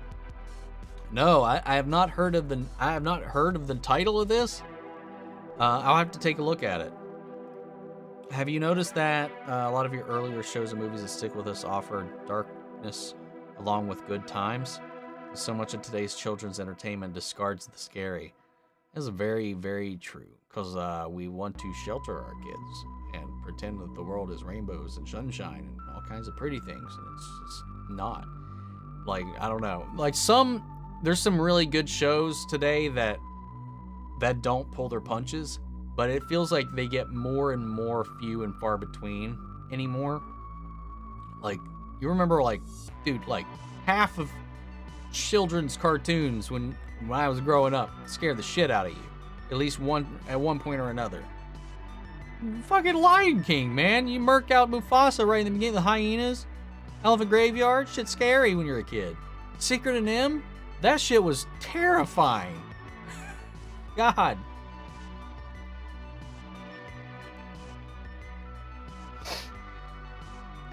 A figurine / statue that you want to buy but for whatever reason can't. I'm asking because I'm pining over, again, it's an annual thing, the statue of Samurai Dick. It looks so good. Yes, there is an Omegamon's resin statue. And it's like $360 some. That just looks so fucking sexy. I want it so bad. But here I am willing to spend like $400 on Pops. But I don't know. That's one that comes to mind. That's the first one that comes to mind because it was something recently that I saw that I was just like, man, I want that so bad. There are a lot of there's a lot of Naruto set piece ones that I really would love to have that are also equally expensive. Trying to think. Dude, someone was like kickstarting for a YouTube series, or not YouTube, like a Facebook worked shop that makes statues. And it wasn't even like an image of an actual finished product, but there was a statue they were trying to hawk or get people to invest in for like a 3D model sculpt was what they were showing off of what it would look like. And the asking price was $700. I'm sorry. Fuck you. No. I love Kingdom Hearts, but that just feels like a scam to me. I'm at 15 minutes for Rise. There's something like 40 episodes. Season 1, 22, Season 2, 40 episodes in Season 1, 20 in Season 2, plus the movie. Oh, they were 15-minute episodes. Okay. That's interesting. Which comic book character would you say you feel I relate to the most? I relate the most to Peter Parker. If that makes any if you catch my drift. He's always been the comic book character I just relate to, with all the struggle, just the nerdy like awkwardness of it all, and just like this want to just be as good of a person as you can be. You're still gonna trip, you're still gonna stumble, you're still gonna make mistakes and stuff like that, and he just perseveres, man. He just tries. He's the one. He's a character I look up to, and he's a character I relate to the most that I can think of immediately. I can't really think of too many others that I really kind of identify with at all. Maybe Freddie Freeman, but I gotta go Peter. I think I gotta go with Peter. Honestly, Kamala Khan in a lot of ways too, but I'm gonna stick with Peter. No, he's not obscure, but I meant like right obscure. Or not popular. So yeah, general audiences. Okay, fair enough. Obscure DC character brought to screen, Vixen. I wonder played by Lupita, because that would be amazing. Oh, that would be sweet. We've seen Vixen in 2 different iterations in the Arrowverse, and she got a animated series also set in the Arrowverse as well, which I haven't actually watched any of it. I keep forgetting that those animated Arrowverse stories exist. Infinity Train is a great darker series. Shame HBO canceled it. I've heard good things about Infinity Train, but I haven't had a chance to check it out. Do I like Pedro Pascal better in Mandalorian or The Last of Us? I gotta favor The Mandalorian just because I love Star Wars so much. But we actually get to see him more often than not. And by more often than not, I mean like in every fucking episode in The Last of Us. So it's a very different type of thing. I don't know. I think I have to go with they're both really good. Okay, let's be real. I think anybody could probably be the Mando. That's not true. His voice is what makes that character. His delivery. I gotta go with Mando, man. I'm trying to talk myself out of it because like you barely ever see him, but I gotta go Mando. I miss the 90s children's show and movies that weren't afraid to get a little darker. The same problem about the 90s, Hunchback comes to mind. Oh my god, yes. Hunchback was really fucked up. All the Frollo stuff was really messed up. But like, the thing too, a lot of those things went real dark, and then you had the whole parental movement to like burn all these companies at the stake for anything with violence or anything with witchcraft or anything with magic or anything that they deemed satanic. Like Ninja Turtles suffered because of that. You know, like Secret of the Ooze got dumbed down a lot because of parental complaints. So one thing I didn't even notice until I was older, and maybe as a kid it didn't bother me that much because I didn't notice it at the time, the tone completely shifted and they never once used their weapons. Their actual weapons. At least the ones with blades, I know for certain, didn't actually ever draw their weapons. It's so asinine. One of my favorite straight-to-TV Disney films, HE Double Hockey Sticks, purely because it had a demon as the main character and was portrayed as a good, sympathetic person played by Will Friedle. They had that stricken and banished, disowned by Disney. Like, Disney no longer even claims it exists. You can't, like, you can find some obscure DVD rips and VHSs of it, but that's it. Like, there was a really cringe-ass movement in there. And now they're all complaining about media today, like, softening everybody up. And I was like, well, guess what? It's your all's fucking fault. I mean, it's 300, 400 USD is one purchase, so I get it. Samurai deck is about $1,200. It's a tad expensive. Just a tad, though. Yeah, I'm not paying $1,200 for any statue. Unless it's, like, life-size. I always remember My Girl as a kid. That was a rough ending. Damn Bees. I don't know that one. I do not know that one. I'm English, so no shortage of terrifying children's shows and films for you. Yeah, you guys pioneered that shit. I miss Gargoyles for going dark and not being afraid of it. The Land Before Time, Secret of NIMH, first Turtles movie was aces. Yes, indeed. Gargoyles, man, we need that to have a revival, resurgence, man.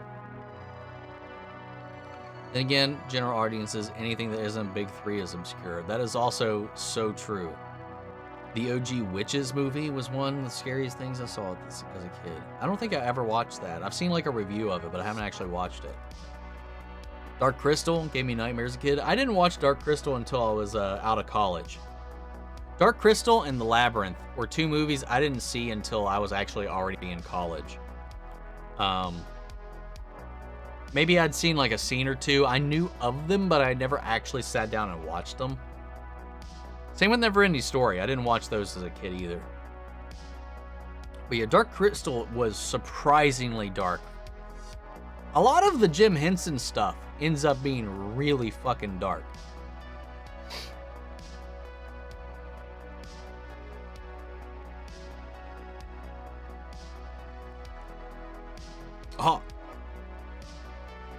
chat's a little behind on StreamYard for me. In your Cree reaction, you mentioned your TMJ joint being messed up because you got rocked a long time ago. Could you explain further what went down? Is Omni out there brawling? No, I did martial arts for a while. And me and a buddy, we would spar sometimes. And we'd get carried away every now and then. Like, we'd have some backyard fights and stuff. But, like, this was just a playful thing. You know, he was always... My buddy, he was always like a lot better than us, like in the grand scheme of things. And you know, for like practice and stuff, we'd have like a 2-on-1 sometimes. And my dumbass thought it would be shifty to come up behind him while our buddy was having him kind of distracted. And I got a good old swift roundhouse right to the fucking jaw.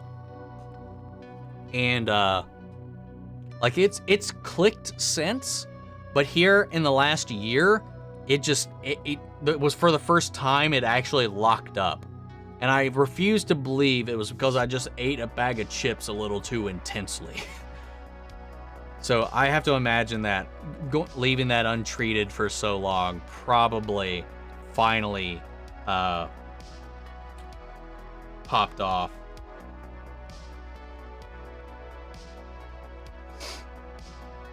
I don't think I'd be able to watch it. I can't stand the kid. I don't remember what this was about.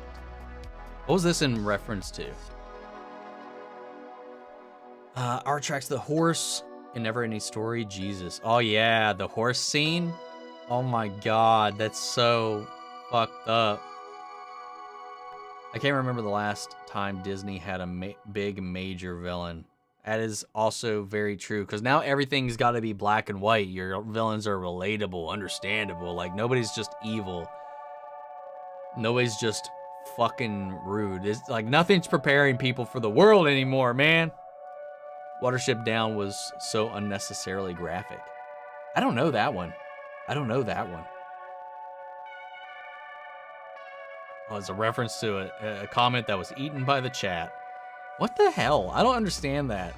Like, some of them will pop up for me to approve, for the mods to approve, but then there's some that just never show up, even for us to approve, and I don't know how or why that's happening. Dude, the Goosebumps show, based on the books in the 90s, got me once when I was a kid. Those were pretty dark, too. I read a lot of the books as a kid, but, like, the show was... It rode that line quite a bit. The fuck? Why'd I get there? Oh. Ronald Dolly prepared English and Irish kids for whatever crap life has to throw at you. I probably said that wrong. Pronounced that wrong.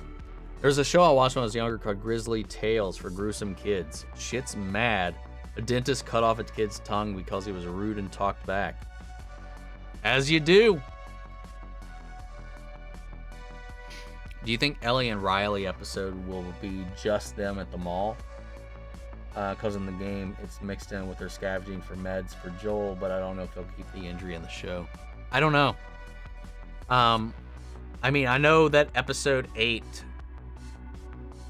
7 or 8 is titled Left Behind. So I imagine a bulk of it. I imagine like the Frank and Bill episode, it will probably be bookended by present day stuff, and then we'll get the flashback backstory stuff for the stuff that Elle's been hinting at but not openly talking about yet. There's some stuff that was alluded to with her journey into the mall in episode 2 with Tess.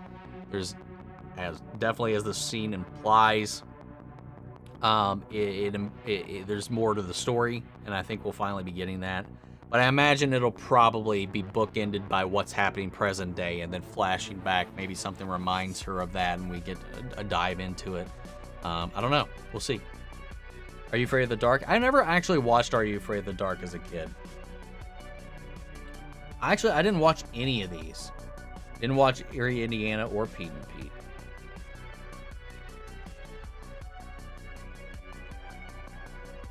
Currently rereading New Teen Titans, and I swear to God, if they ever, I doubt they will, put Danny Chase on screen, I will... Oh my God! Danny Chase. That sounds somewhat familiar. Oh. I only know him from Young Justice. I don't know him from the actual comics. No, oh no, Watership Down. I've never watched it again. Does it pop up this time? If you see it, it did. Grizzly Tales for Grizzly Kids. I used to watch this show. It was awesome and dark. Jesse was great and bunked. Rest in peace, Cameron Boyce. What was like something dark I watched as a kid? I mean, I mentioned like some of them. Secret and Them, that one really messed me up as a kid. But like, what else? Radigan. That was kind of a terrifying little scene. I don't know, man. It's hard to just kind of think things right off the top of your head. Danny Phantom. Gonna catch a monkey, Danny Phantom. Easily favorite show, cartoon of all time. It's a really good show. It's a really, really good show. I watched the shit out of Danny Phantom, man. I don't know if I would say it's one of my favorites. It's definitely not my favorite Avatar. It's not my favorite Nickelodeon show. Avatar: The Last Airbender is probably my favorite cartoon, with The Legend of Vox Machina heavily on the rise. But it's definitely up there. It's a really good mythos. It's a really fun show. Definitely came out around a time when Nickelodeon was still putting out some fucking good stuff. More consistently, at least. Hope they keep hiding from David in the restaurant scene in the show. Even never scared clickers. Homie sneaking around so stealthy trying to get your ass. Guys, just to be sure, let's not talk about... Can we please keep... I don't think that gives a lot away, at least personally, but please be careful about talking about stuff that has not yet happened, because there are some people that have, as we've talked about earlier, that have not played the game. So I don't want to spoil anything or be like, oh, keep an eye out for something. So I'm probably going to just kind of get rid of that. I'm listening to your stream while I'm preparing the D&D game I'm running tonight. I'm so not ready. Not at all. Yeah, I do not envy anybody who takes the time to actually run a D&D game. I am more than content just being one of the dumb players that shows up, throws the dice, and says some stupid shit all night long. But like, actually, I have to commend the time and the energy for any like GM or DM or whatever who runs the game, because there's so much behind the scenes work that goes into it all. And Jeffrey, that wasn't to you specifically. That was actually more pointed to Good Vibes, who went into a little more detail about something. Yours is vague enough. I think it's okay. When Jason died, he was like, "It happened 2 weeks ago, Dick. I don't see what all the fuss is about." Jesus. Scooby-Doo Mystery Incorporated was one of the favorite cartoons. Was the only Cartoon Network show I could watch because my parents couldn't afford the extra channels. That's no problem, man. That's a really good one too. I watched like an episode of it, and it surprisingly was really interesting. I never watched that one before until here recently, when it got hyped up because of all the Velma drama. Ever see Six Underground? I have not. Netflix original movie with Michael Bay. It's got Ryan Reynolds in it, right? I watched it this week, and it was the most Michael Bay that Michael Bay has ever Michael Bayed, and it was so entertaining and fun. No, I have not watched it. I have not watched it yet.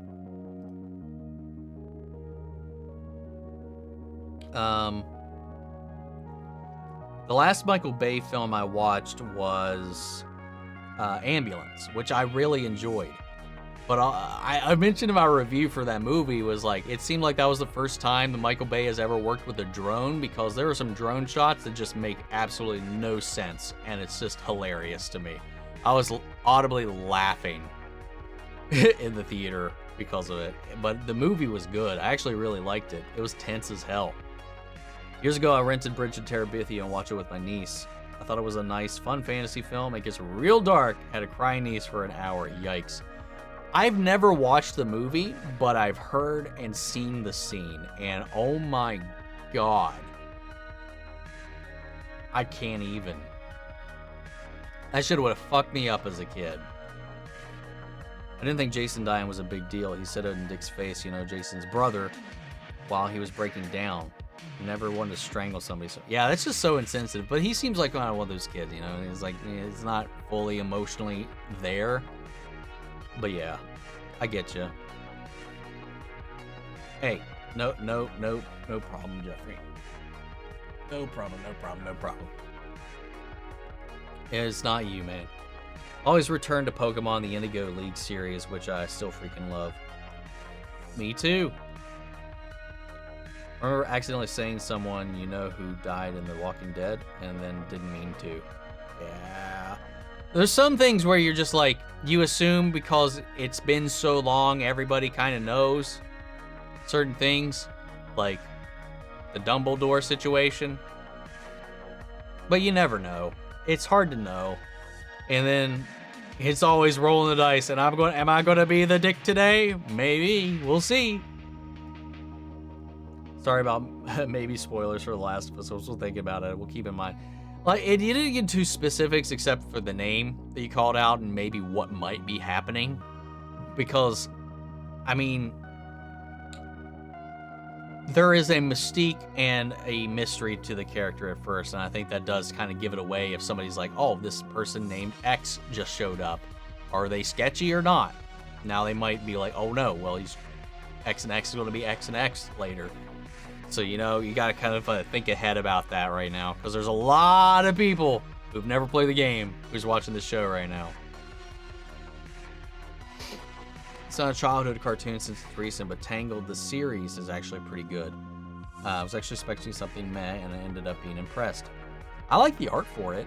But I definitely have never watched it. I don't really plan to, but yeah. I refuse to watch Bridge of Terabithia. Yeah, I'm probably not going to watch it. For the same reasons. But yeah, I don't know. We'll see. Maybe if somebody forces me to in a poll, we'll see what happens. Tangled, the series, has amazing music. Like it could be on Broadway. Really? Ever watched The Sixth Sense to the end? Freaked me out so bad as a child. Do you think Cisco and Harrison Wells will return in season 9? Well, Harrison Wells, well, the original, maybe. That would be cool. I hope so. But so far, unless they're keeping it a surprise, Carlos Valdez has said they have not reached out to him the last time we got an update. But they were still writing the finale when that came out, so I hope. You cannot end the show and not have Cisco. So that would be pretty upset if they do. Exactly. I thought everyone's watched The Walking Dead, watched whatever season happened, so I just said it, and of course somebody did that not too far yet. Yeah, we had that happen in the chat here. Somebody was like, I'm on season 3 of The Walking Dead, and somebody just straight up dropped one of the big ones.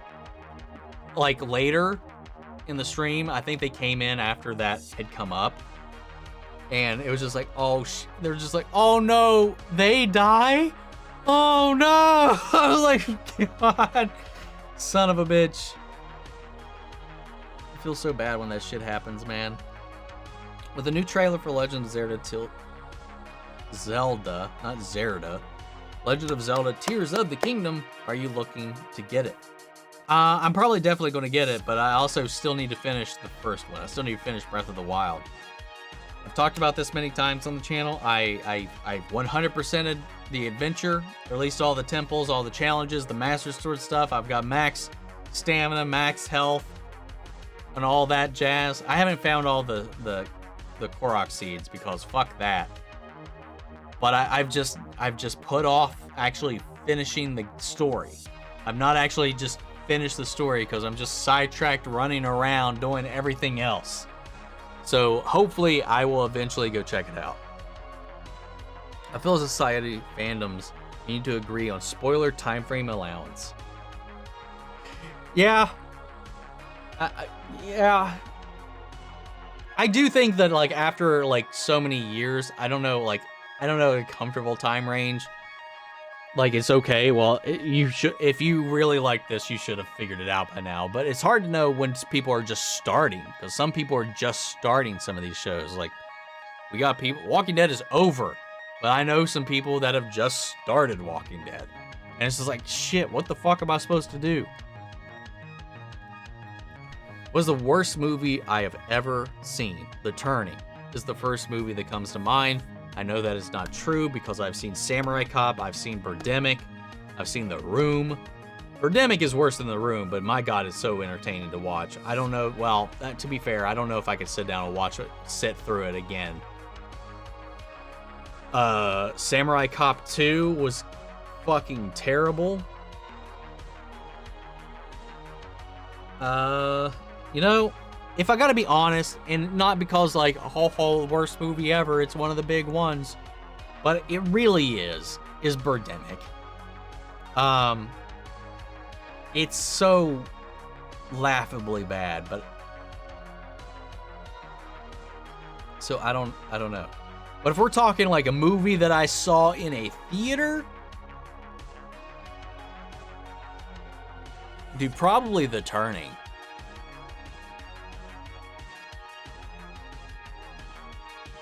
Yeah, I think that. Yeah, yeah, Barry's right there with you. Fuck The Turning. Yes. Finn Wolfhard has never acted worse in that boring-ass, lame fucking movie.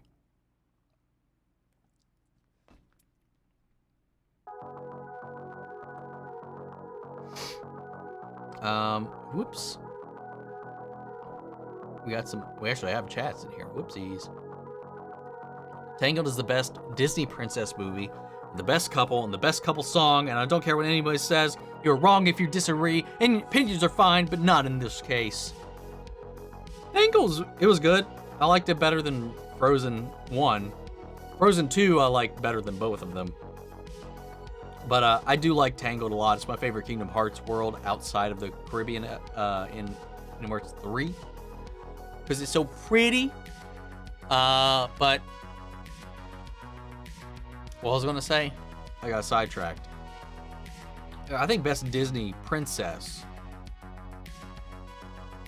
I don't know. Rapunzel is pretty good. After that, Dylan, me and Barry watched shit. What's his channel's name? That Dylan guy. Go through Aladdin, and I'm just like, wow, Aladdin and Jasmine are a really strong couple. And it kind of turned me around on it. But yeah, I don't think anything beats A Whole New World, man. You can't top A Whole New World. I sing that shit in the shower on a daily. Dylan is in trouble. Yes, thank you. Reminded me before Barry even could. Quick on the board. Hell yeah.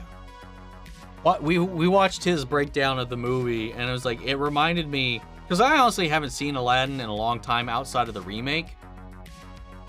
I literally only remember Ooga Booga. Yes. More recently, I've seen the live action one, but there's obviously some different. I don't think they had the chemistry in that one at all, even though I enjoy it. But like watching it again through his eyes is like they were a really strong little power couple. I don't think he beat them really. I don't know. That's my opinion. Let's see. Have I ever seen the anime Card Captors? I've seen a couple of episodes, but I never really watched it growing up all that much. I watched Sailor Moon, Dragon Ball Z, Yu Yu Hakusho, Rurouni Kenshin, Gundam Wing, Inuyasha, Cowboy Bebop, Samurai Champloo, pretty much everything on Cartoon Network and Toonami at the time. But I never watched Cardcaptors. Dude, I've been watching rom-coms on Netflix, and they've been terrible recently. Have they been good? Has there been a good rom-com on Netflix? There's been one good rom-com that I legitimately really enjoyed. It had Aaron Eckhart in it. I don't even know how to spell his name. Dark Knight. Let's just start that. We'll go that way. I don't know how to spell Aaron Eckhart's name, so we're just going to go to Dark Knight, and I will find this movie. Oh, it's just normal, like Aaron. I didn't realize. I thought his name was spelled. I thought he had like one of those weird spellings. Okay, what was this movie? It was like an early 2000s movie. It had to do with cooking. No Reservations. I actually thought that was really, really good and entertaining.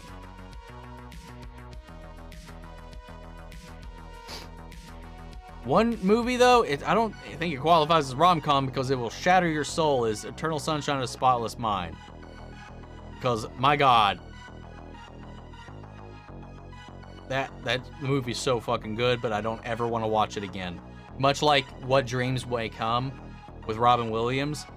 Beautiful movie, but it's so hard to watch because it's so heartbreaking. I don't think I will ever watch it again.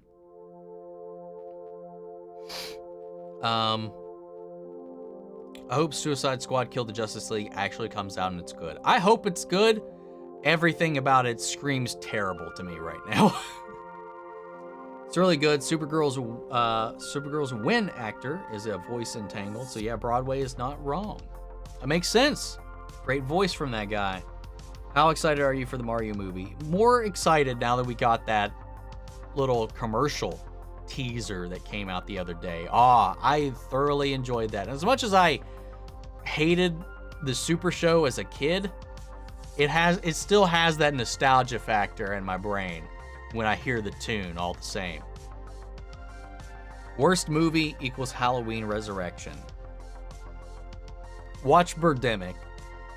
It's hard to compare. Like, what do you consider? What do you qualify? Like a movie that was never in a theater that you watched that, you know, had the budget of like a school lunch lady, or like her weekly salary, or like a movie that came into a theater. Like, what are we talking here?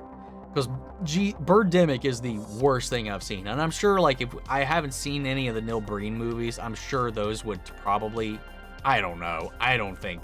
I've seen some clips from those, and God, some of those effects are better than what's in Birdemic. But God, like, literally, look up a clip from Birdemic. Any clip. And it's just terrible. Halloween Resurrection, though, is disrespect to a really beloved franchise, though. So I do get that. How much time in Indy 5 do you think there will be a young Indy? Like a scene or two, maybe a decent chunk of the movie. I don't know. I have no fucking clue, man. I really don't know. I can't imagine a lot of it will be with young Indy. But we'll see. We should do a Neil Breen night? Please, no. I would need so much alcohol. Dude, people disrespect Halloween Ends. Because Halloween Ends was fucking terrible. Okay. That's rude. That's the alcohol coming out. It had a really good idea. Poorly executed. It was better than Halloween Kills. Halloween Kills, I don't like. I still think it's better than Rob Zombie's Halloween 2, though. Out in the whole Halloween series, Rob Zombie's Halloween 2 is my least favorite Halloween.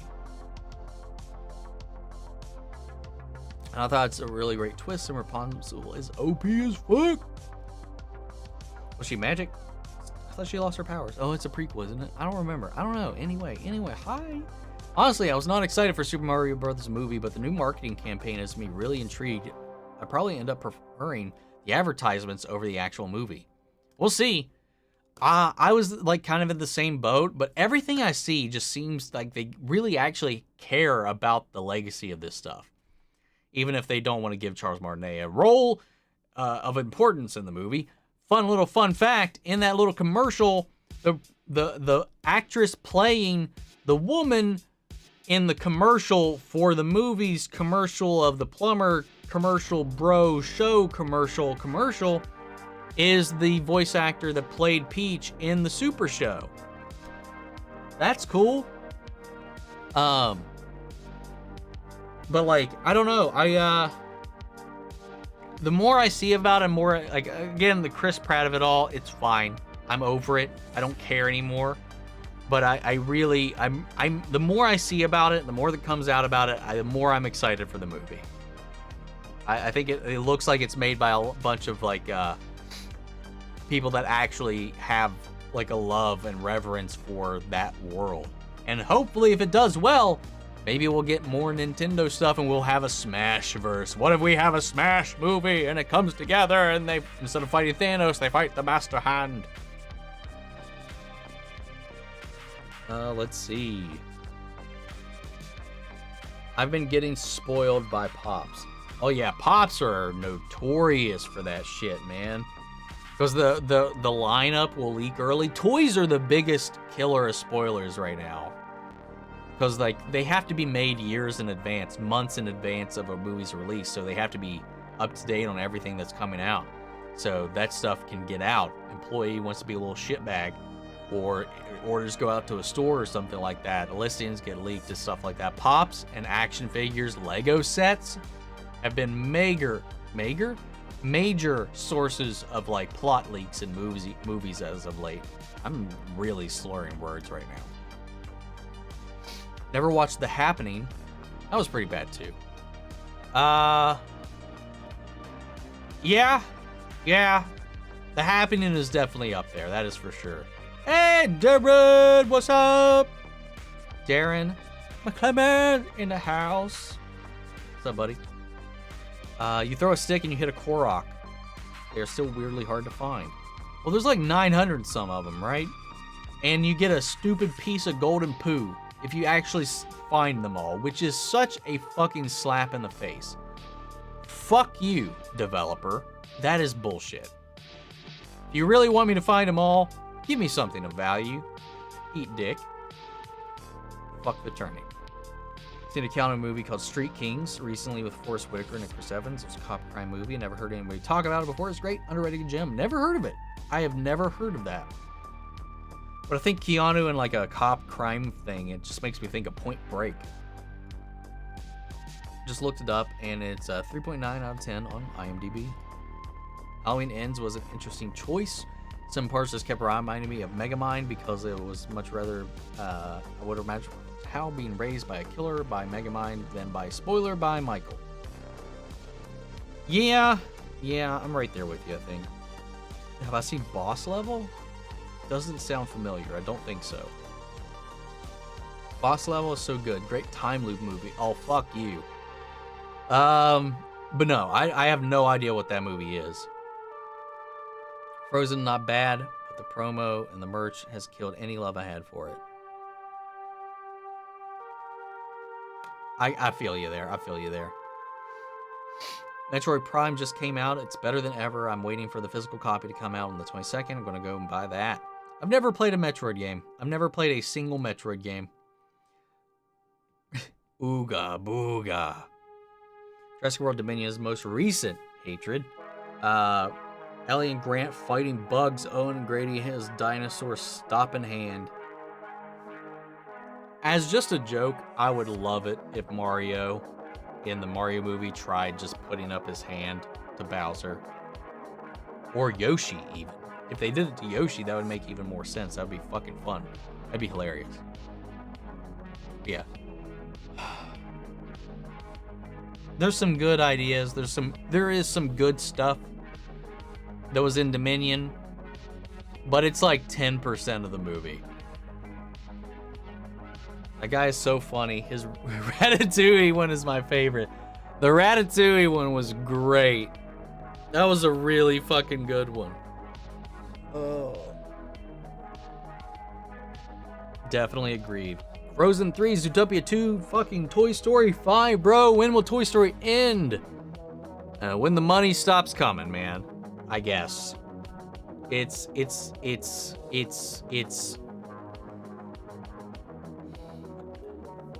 they keep invalidating every previous sequel, and it's irritating as fuck. But I liked 4, but they're pushing their luck. We'll see. New Jeepers Creepers also sucked ass. Just complete shit. No redeeming qualities. I haven't seen it. I saw the second Jeepers Creepers, and that's it for me. Bro, the Muppets made a joke about Toy Story 4 in 2013, and then the Muppets are laughing at you. I think you need to take a step back and rethink what you're doing. Fair enough. That man has ruined Abu for me because he wouldn't stop calling him Travis. Right? Toy Story stops making money, it will stop. So probably never. Fair enough. I wanted Matrix 5, only for the sake of redeeming the piece of fucking shit that wasn't 4th. It's probably not gonna happen. Yeah, it's not gonna happen. The 4 was the goodbye, at least for the Wachowskis. So, I mean, Warner Brothers could pull out of their ass and do another one if they want to. They own the IP. Who knows? But I think we just need to let it be at this point. But Dreams May Come also made me ugly cry so bad. What a bummer movie. I enjoyed it. I don't think I can... Like, I couldn't watch it while Robin Williams was alive. Again. I don't know if I could watch it now, knowing he's already passed. I think that would just make it even harder to watch. Tinker Tailor Soldier Spy is one of the most boring movies I've ever seen. My God, I went to the theater, and one of my besties bribed her with a bottle of wine, and I'm still hearing about it. Oh God. Considering Lightyear bombed, Disney does not care about their animated releases. It might end sooner than we think. We'll see, we'll see. Please let Suicide Squad Kills the Justice League be good. Are You Super Show? Oh my God, the memories. I watched that show once I was a little kid, now I can't even finish episode 1. Yeah, I'm kind of... I don't know. I've never really went back and tried to rewatch it. I was odd when I was a kid in a lot of ways. Like, I would watch shows at times because it was the only thing on, or the only thing my mom would get me. Like, Super Show was one of those. She was like, oh, it's Mario. So she got me some of the VHSs. Obviously, it was on TV a lot at the time, on reruns. But, like, as a kid, I was always... And this was a case, like, I was always very, this is so, like, first world and, like, not a real problem, but it's just how my brain was. I was always a stickler for details. So, like, I was always confused about the Super Mario Brothers Super Show because it wasn't anything at all like the game. Characters didn't act like the characters didn't look or act or whatever. It wasn't the game. So, like, the inaccuracies of it always bothered the shit out of me. I was kind of the same way with toys. Like, if the proportions were off on an action figure, or there was something wrong or a mistake or a detail that wasn't in the show that it was from or whatever, I would be, like, really kind of bothered by it. But of course they didn't make anything else, so it was kind of, you had to stick with it. Like, how every Power Rangers fucking figure had their fucking dinosaur on their chest. And that has not ever been a thing in the show at all. Like, what the fuck? Like, that shit annoyed the fuck out of me. And when they released the toys, how stubby the Power Sword was. Like, even if you scale it down to a child, it should at least be proportionate. And it just wasn't. Speaking of, that's why adult toys rule! Actual proportions. Sorry. Dude, that shit annoyed me so much as a kid. Like, I sucked at it, but there was a couple of times I tried even repainting figures because they didn't match what was actually in the show. I ended up just making it worse. But yeah, anyway. Yeah, it just frustrated the crap out of me. It was a problem. Like, I would have dreams, and I've talked about this to Barry before. Sometimes I would have dreams, specifically as a kid, about a toy store that would sell actually show or movie accurate toys. Whether it be Godzilla, Power Rangers, Jurassic Park, or whatever, toys that actually looked like the things that were on the screen, and I would wake up, we'd maybe go to the store, and I'd see some dog shit, bullshit fucking thing that was cheaply made, that didn't look anything like what was in the show. And I would be so sad. Anyway, and that's such a privileged fucking bullshit stupid problem.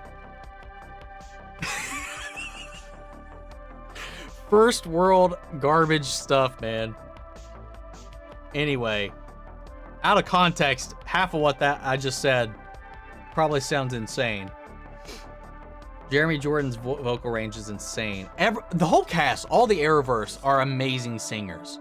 And I know Jesse L. Martin loves to do just drama, but my God, he's got the voice of a god, man. First time I heard him sing in X-Files, so good. His performance in Rent, so good. And that's just the tip of the iceberg, man. Dude's got a beautiful voice. You should do a Neil Breen movie night. I'm behind on stuff because I've read some things before it actually popped up over here. Do you have a favorite movie score, soundtrack? Jurassic Park, I don't know. Star Wars, any of them. Episode 3, Star Wars, if we're talking the score. Star Wars Episode 3. Plot idea. Have awake humans like the Matrix, like Cypher in the first, try to activate and kill and hunt down Neo's crew in the real world in the Matrix, and have Smith kind of be trying to take over. Boom. Oh, that could be really interesting. I actually like that idea. They really missed an opportunity to release Mario on March 10th. It could have been in theaters on March. Oh, that's such... Though, why wouldn't they do that? Oh, that's so good. We don't talk about Bruno, no. Let's see. But what is the best Disney princess movie? Because the better soundtrack, and I like Mulan more. But I was like, make a man out of you. Dishonor on you, your family, your cow. I don't know what's happening right now. Mulan's technically not a princess, but technically also neither is Moana. Anyway. Moana's so good, but I agree about Mulan. Dude, okay. We want to talk about songs in Disney films, specifically Disney's princess songs or whatever. Obviously, we've got Make a Man Out of You, but which I cannot think about without hearing the Team 4-Star Dragon Ball version of it. Go on, I'll make a man out of you. Anyway, gotta love it. Anyway, Reflection, man. That song is so beautiful. Anyway, moving on, because I'll start singing, and we're not having that. I rewatched Pedro Pascal's lie detector interview because I needed to pick me up today, and man, I really wish you had reacted to it. I bet you were wheezy by the end. Oh my God, it just made me love him so much more. He's so funny. I like watching those lie detector interviews because, one, they're so funny and they're so awkward and uncomfortable all at the same time. And I love that some people just roll with it and have fun with it like he does, and then some people are very afraid of the entire thing. How do you feel about de-aging effects becoming more common? I used to like it when they would just recast. I prefer just recasting somebody. But there is something cool about them looking like the younger version of them just for continuity's sake, which is again, kind of going to what I was saying on that tangent about accuracy, with figures. When they would cast somebody that I don't think looks anything like a person, it would kind of stand out a lot. And this is one of those ways where you can do that and not break continuity. So it's I'm kind of of two minds. I like it because it saves the world in your immersion a little bit, but there's still something I think about actually having another person play the role that is just so much more pivotal to the art of film itself, if that makes sense. The SNL of Pedro was the best. Yeah, those sketches with him, all of them were pretty fucking gold. That was too much commercial in one sentence. I've gotten behind again somehow. I think I just glitched for a second. Michael's brain is glitching. Yes, it is. Mario movie already has Mario Kart in it, so why not add Super Smash Bros? I'm a fucking god. Link talking would be great. And there's where I called out Darren for showing up. Go Omni. Gonna go Omni. Have a good week. Take it easy, good vibes. Haven't eaten any yet, so alcohol is hitting me harder. Yes, it is. Super Smash Bros. Cinematic Universe could be interesting. I would love a Star Fox movie. Give me a Star Fox movie, please. With Star Fox trying to find out what happened to his father, James. Give it to me. Oh my god, they gave us a piece of poo. Just from a Switch. Can. Yeah. Ooh, yeah. Bubba, who's Bubba? I'm Bubba. What do you think of Jim Carrey's Truman Show? So good. Really good. How does it compare to modern day's content creators and overly popular celebrities' life? It's a really, really hauntingly accurate, like, honestly, something I feel like could happen in the near future with how things are, with our obsession with celebrities, with our obsessions over content and creation and the content itself. I would not, in reality TV itself, how do we get more real? We don't have to script it anymore. If we trap somebody in a dome, completely raise them and film it. That's some like apocalyptic, like, fucking not apocalyptic, what's the word I'm looking for? What's the word? What's that word? Dystopian kind of like future that I could definitely see us like leaning into eventually. Your Creed hype has made me even more excited. I'm so ready. Dude, Michael B. Jordan is what's hyping me up for. One, my immediate love of this franchise has only made it stronger, but hearing Michael B. Jordan talk about his influences from anime and the specific animes that he's referenced is so good. It's just gotten me so excited. I can't wait. When developers troll completionists, Hetsu's gift. Yeah. Oh my god. I think I'm the only one that loved Lightyear and won a second one. Yeah, I wasn't. I thought it was okay. I thought it was mostly kind of boring, personally. My opinion, Crisis on Infinite Earths crossover didn't lead to much in the grand scheme of things like it was supposed to. What do you think? Oh, I completely agree. And I think a lot of that had to do with the pandemic. They had a lot of plans, and it all fell through because they weren't able to execute on any of them. And then you had the reshuffling, the selling of Warner Brothers, the handing off of management and all that stuff. And it was just one thing after the other. It was just a series of unfortunate events and not the show, unfortunately. Yes, real name is Michael. If you watch any of my appearances or shout outs over on Real Rejects, he only ever calls me Michael B. Yeah. Macker. I do the Halloween. I do the Halloween? I do the Halloween. Adults' toys rule. Yeah, that was like the quote you came into, I think. And out of context, that's, yeah. G.I. Joe figures were alternate versions of different costumes that were never in the show as a kid. Always confused me. It's that too. And like when there was like Transformers toys for characters I never saw on the show, I was like, the fuck is this? Who are you? That's another thing. The Transformers toys, when they didn't look like the character on the screen, I'd get really fucking frustrated with that shit. Uh-oh. Frame rate's acting up. Flex your adult toys, I see. I have Link's sword from Zelda. It's not the only adult toy that that could have been worded better, I guess. Usually not what people mean when they talk about the lack of correct proportions on adult toys. Yeah, fair enough. Never watched Star Wars, but I'm on time for watching his stream, and I'm looking for at a gif of Grogu running up to Din, and they look so cute. This is why I refuse to watch it. I know I'd be obsessed with him. Oh, it's great. See, I think Funky Roses came in right at that right time, too. I'm going to try to catch up because I'm hungry as fuck and I need to get some food to absorb some of this alcohol. We need to get you an Adam and Eve sponsorship, and if we clip that adult toys rule thing. Somebody please clip it. I would totally be okay with that. But seriously, I would accept an Adam and Eve sponsorship. No shame, no joke. Did you see the Megan unrated cut as a release date?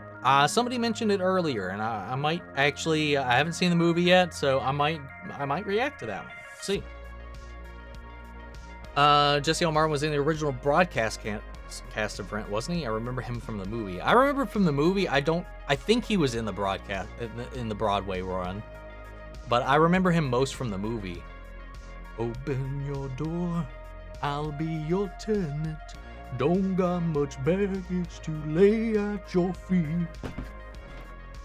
Anyway, I love him in that movie. I love that whole movie. I know damn near every lyric to every song in that film. Because that film came out when I was in my theater heyday, when I was in the peak of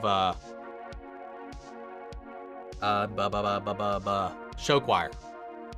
And that was what we were all obsessed with at the time. At least the diehards. Sing Along with Omni, new channel, possibly. Just kind of went off on it. I think short term is okay, but long term is just recast. Yeah, like the Luke Skywalker thing is getting a little ridiculous. Have you ever watched Oscar Isaac and Pedro Pascal doing the autocomplete Wired interview? I've watched it too much. I'm starting to know the words and still find it hilarious. I have seen that one, and those two are adorable together. I think one of the things to worry about de-aging and the CGI things is doing the chain of actors to studios long after their passing, and then how will new celebrities come up. That right there, that James Dean thing, that honestly I found that completely upsetting. When they were like, we're giving a whole role to a completely CGI character of a dead actor. That, I don't know what happened with that. I'm hoping that film didn't get made. Some shows are actually freaking good at casting younger versions. Once Upon a Time is one of them. Despite shitty writing in the later seasons, really impressed by some of the casting. House of the Dragon did a fantastic job casting their aged up and aged down actors. If we're talking about darker movies made by comedy actors, how do you feel about Stranger Than Fiction? Oh, that was I really did adore that movie. I actually have that on DVD. I like that film a lot. A lot. That's why I want to watch Creed, because of Michael B. Jordan. He's my fave. And I want to know, since he's directing this one, I want to know how he's bringing anime into this live-action boxing thing. Like, I want to see how that translates so badly as an anime fan, and I know he's huge into it, and I love that he's bringing that into this sphere, and I can't wait to see how he does it. I love The Flash, enjoyed Supergirl, but I think they should have stuck with the end of the comics and killed Barry and Kara. Would have loved so much more emotional depth, I think. I'm kind of mixed on it. I see what you're saying, but I'm not sure if I would be okay with that on the show. In comics, it works, because it's just like, they can be rebooted like in 4 months or something like that. What happened to your beanie? It's in the bedroom. I just haven't been wearing it as of late, just because I'm kind of getting comfortable with my hair a little bit. I'm literally eating while watching you. I am starving, dude. The wine is kicking in. I'm singing into his water bottle. You're bad for my diet, by the way, because I'm snacking while watching your streams. Why? That's not my fault. Adam and Eve definitely has some fantasy-themed stuff. Oh, I know they do. Bad Dragon, man. They probably. I don't know if they sell Bad Dragon on there. But Bad Dragon. If you know, you know. It's also fucked up. People are dead and they can't consent to your bullshit scripts. It's frankly disgusting. Exactly. They're profiting on deaf people's backs. Last of Us surpassed House of Dragons for watching it, as billions watching it. I saw that article and it's insane. That's hilarious. That's mind-blowing, but it's also awesome. It's a huge step for video game adaptations. And I hope it just can go up from here. What do I think about Bruce Willis's new diagnosis of dementia? It's honestly just saddening, because I've had 2 parents with some form of dementia. It's hard, and to know that about yourself going into it, that's got to be hard. I don't even know how you would comprehend or work around that. It's just sad to me, especially like a figure like that. It's rough. All right, I'm caught up on StreamYard. There's only 2 new chats, so I'm just gonna read those. We'll catch up and we'll go. Actually, they just loaded up now that I said that. Did I read the Entertainment Weekly interview with Kevin Feige? I'm not. Is it worth reading? Why did no one tell me Blind Wave started Sandman? What? They started Sandman? Oh, I'm gonna have to watch that. I didn't know that. Dude, I've been harassing fucking every reactor I can talk to into watching Sandman. And I tried to get Jay and Adam to do it, but I think they ended up watching it on their own or something like that. I've been trying. I've been trying, man. I try to do what I can. At this point, I do not think I could convince Greg to do it, though. Maybe when season 2's coming out, I might be able to talk Greg into checking it out in preparation for season 2. That's going to be my goal. But my goal when it came out was to get as many people watching Sandman as possible. I'm just glad it got its 2nd season, so I'm going to probably be watching that Blind Way one here soon. I'm waiting for Heroes Reforged to do Sandman. I might have to pester them about it next. Because they, Adam replied, not Lash, Adam, I don't know, I don't remember his last name. Adam from Heroes Reforged replied to one of my comments on Legend of Vox Machina, my little overview of the season 2. I was like, hey, should I check this out? And I'm like, immediately he was bombarded with requests to be like, fuck yeah, go check it out. And I'm like, hell yeah, go check it out. They've got a lot of stuff going on, a lot of other side projects and stuff like that, so I understand it's a little harder for them to like just kind of jump into a series. Honestly, I don't know which one I would want them to jump into first more. Legend of Vox Machina or Sandman. I love both so much. But Sandman was like my highlight of that entire year it came out, so I don't know.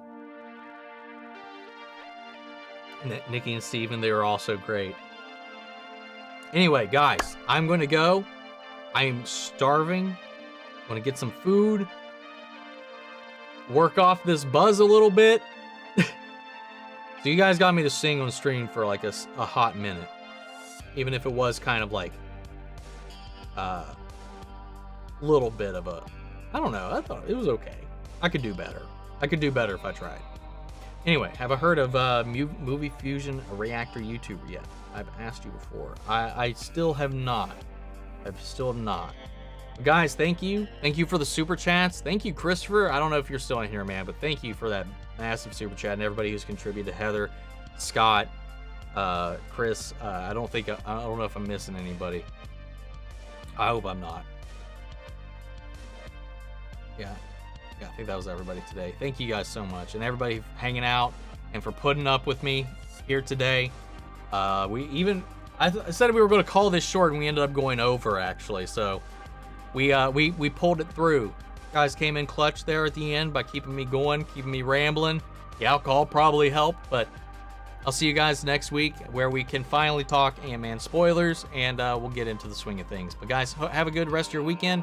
Have a good week, and I'll see you in the next video, or I'll see you in the next stream. Take care, everybody.